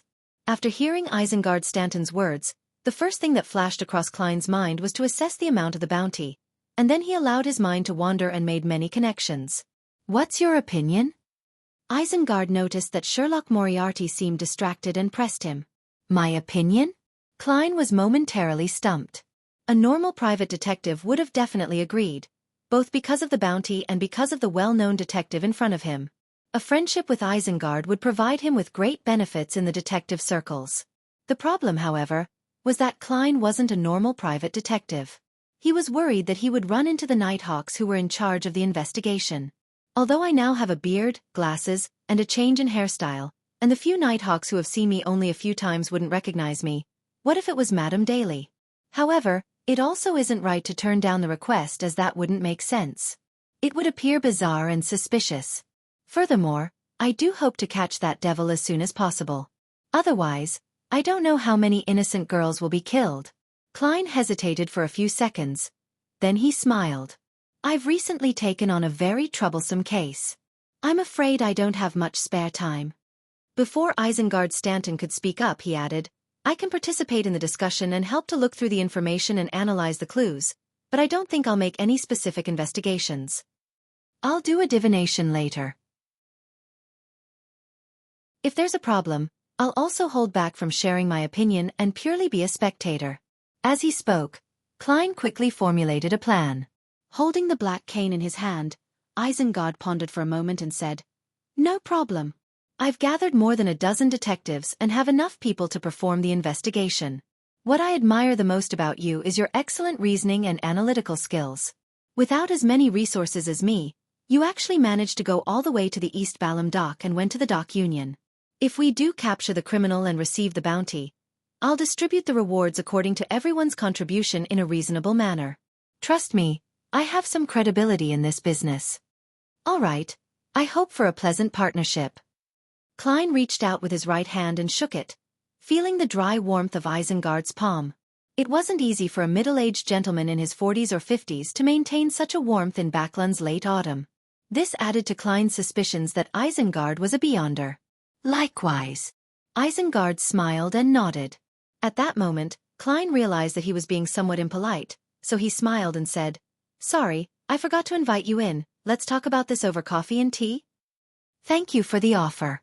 I've already arranged for the detectives to come to my house at 9 in the morning to discuss the case. My assistant is waiting for them there. Isengard took out a marvel of mechanical beauty, a silver pocket watch with complicated engravings, opened it, and he said, We need to head over there to meet them. Will that be a problem? Not at all. Let me use the bathroom first and have a change of clothes. At this moment, Klein suddenly rediscovered the feeling of being a Nighthawk again, striking evil down, maintaining order, and protecting the people. In the bathroom, Klein went above the gray fog and received an acceptable answer through divination. He quickly returned to the real world, put on his coat and hat, took his cane, and followed Isengard into a rental carriage where he sat beside him. Isengard looked at him and asked while seemingly in thought, "I'm very curious about how you managed to discover that Sibber's death was related to the dock union at East Balham docks?" "I didn't discover it. It's a misunderstanding." Klein considered the question seriously to fabricate a lie. With a smile on his face, he answered vaguely, "The crux of the investigation was to first determine that Sibber's death was done by a copycat." This point was all thanks reporter Mike Joseph. After confirming this, using the clues about Sibber's route from Golden Rose, together with other clues, I had a matching guess, so I disguised myself as a reporter to perform the investigations. Isengard nodded slightly, and without wasting any more time on the subject, he went on to give a more detailed account of the serial murders than the newspaper had described, especially the latest case. Time flew by as the discussion and exchange progressed. The carriage arrived at a slightly old building in the Hillston borough. The house's lighting wasn't very good. Even though there wasn't much fog in Backland today, it remained rather gloomy. Isengard Stanton led Klein through the spacious living room and into the activity room where the fireplace had been lit. Klein looked around and saw about 16 detectives, who had filled every available seat in the activity room. "Sherlock," a surprised voice sounded. It seemed to be very familiar with Klein. "Who is it?" Klein looked over in surprise and realized that Detective Stewart, who he had just bade farewell yesterday, was actually here. He carefully looked around and recognized Detective Kaslana, who had been protecting Adel, and her assistant, Lydia. What a coincidence. The corners of Klein's mouth curled up into a smile as he approached Stewart. Stewart squeezed to the side, vacating half of his seat, and said with a pat, "Maybe it's not a coincidence. I've read about it in a magazine before. There's a psychological phenomenon called synchronicity. Just thinking about it can make it happen. Haha, that's a joke." At this point, Isengard introduced Klein to the detectives present. "This is Mr. Sherlock Moriarty, an excellent detective." With his endorsement, Kaslana and the others looked at Klein with much more trust than before, believing him to be an outstanding private detective. Klein nodded in response, sat down next to Stewart, and casually asked, "Is your commission over?" "Yes, Adel's situation has improved, and something seemed to happen to that bad company of his, and they're unable to threaten him any further, so we lost our jobs." Stewart laughed and said, "I was planning to rest for a few days, but Mr. Stanton summoned me, so I came to take a look. Actually, this is also good, as I really don't like to take on strange, scary cases." "Oh, scary as in those with paranormal elements. Compared to those, I'm more willing to take on murder cases." After an assistant had poured each of them a cup of coffee or tea and distributed the information, Isengard sat down in a reclining chair, took out his pipe, and slowly rubbed it. "I don't think any of you would be unfamiliar with this recent chain of serial murders. Do you have any thoughts on this case? Speak out so that we can engage in a discussion over it." Stewart, whose face was thin and had a tiny mustache, raised his hand and spoke first. "I just read through the information and discovered that the police didn't start investigating the case based on the identity of the victim. I don't think the criminal could have figured out with his eyes if the victim was once a street girl. He must have had contact with them. This is such an important clue, but the police actually missed it. God, this is unbelievable. That criminal most likely recognized the victim with the naked eye." Klein muttered to himself. The majority of the private detectives echoed Stewart's doubts. Only Kaslana, Isengard, and a few others remained silent. "This is a very important direction. Stewart, get a few friends to continue this line of investigation." When the discussion subsided, Isengard calmly gave a comment. In the time that followed, the detectives argued, raised their voice to retort, stood up at times in order to pace around to collect their thoughts. During this whole time, Klein listened without comment. When the exchange was almost over, he suddenly raised his hand and said, "I want information on the unsolved serial murders in the last 20 years spanning across Backland and even the entire kingdom." The room suddenly fell silent for a few seconds, and most of the private detectives were momentarily unable to understand Klein's intentions and thoughts. Isengard put his pipe to his nose, inhaled its scent, and said thoughtfully, "You think that this isn't the murderer's first series of crimes?" You suspect him of having committed similar crimes before, even if the modus operandi is different? It isn't a suspicion, but almost a certainty. Klein replied in his heart. This was his reasoning based on the information provided by the Sun. Since the killer was working hard to advance from Sequence 6 to Sequence 5, what did he do at Sequence 7 as a serial killer? If he hadn't committed similar crimes, it would have been difficult for him to digest the potion. Even with the accumulation of time, where there was a significant chance of losing control when advancing from Sequence 7 to Sequence 6. Furthermore, there was a high risk for Beyonders in the Abyss pathway to lose control. Hence, Klein decided that regardless of whether the murderer knew the acting method, he must have done serial murders during his time as a Sequence 7 for various reasons. This way, even if the process of digesting the Sequence 7 potion wouldn't take years to complete, together with Sequence 6, 20 years would be quite a reasonable limit. After all, if one was too old, regardless of whether one had digested the potion or not, advancing to the next sequence would have been too dangerous. As the ritual progressed, the person would become increasingly insane, leaving behind obvious clues. At the current stage, the murderer is calm and has the ability to interfere with divination and tracking. There were almost no loopholes, but he might not have been the same during his early days of inexperience. When he first completed a serial murder case, there was a high chance that he wasn't that cautious. This was the follow-up which would provide the best clues. Many thoughts flashed through Klein's mind, but he nodded and replied, "That criminal's modus operandi doesn't make him seem like a rookie. I have reason to believe that he has done such cases before. By combining the past and the present, we're more likely to grasp the crux of the problem." Hearing his answer, the detectives whispered to each other in discussion. After a brief silence from Isengard, he sincerely praised, "A brilliant idea." You're tuning in to the Xiaofan's Wuxia Tales YouTube channel. Don't forget to subscribe and join us on this journey to catch the most captivating stories.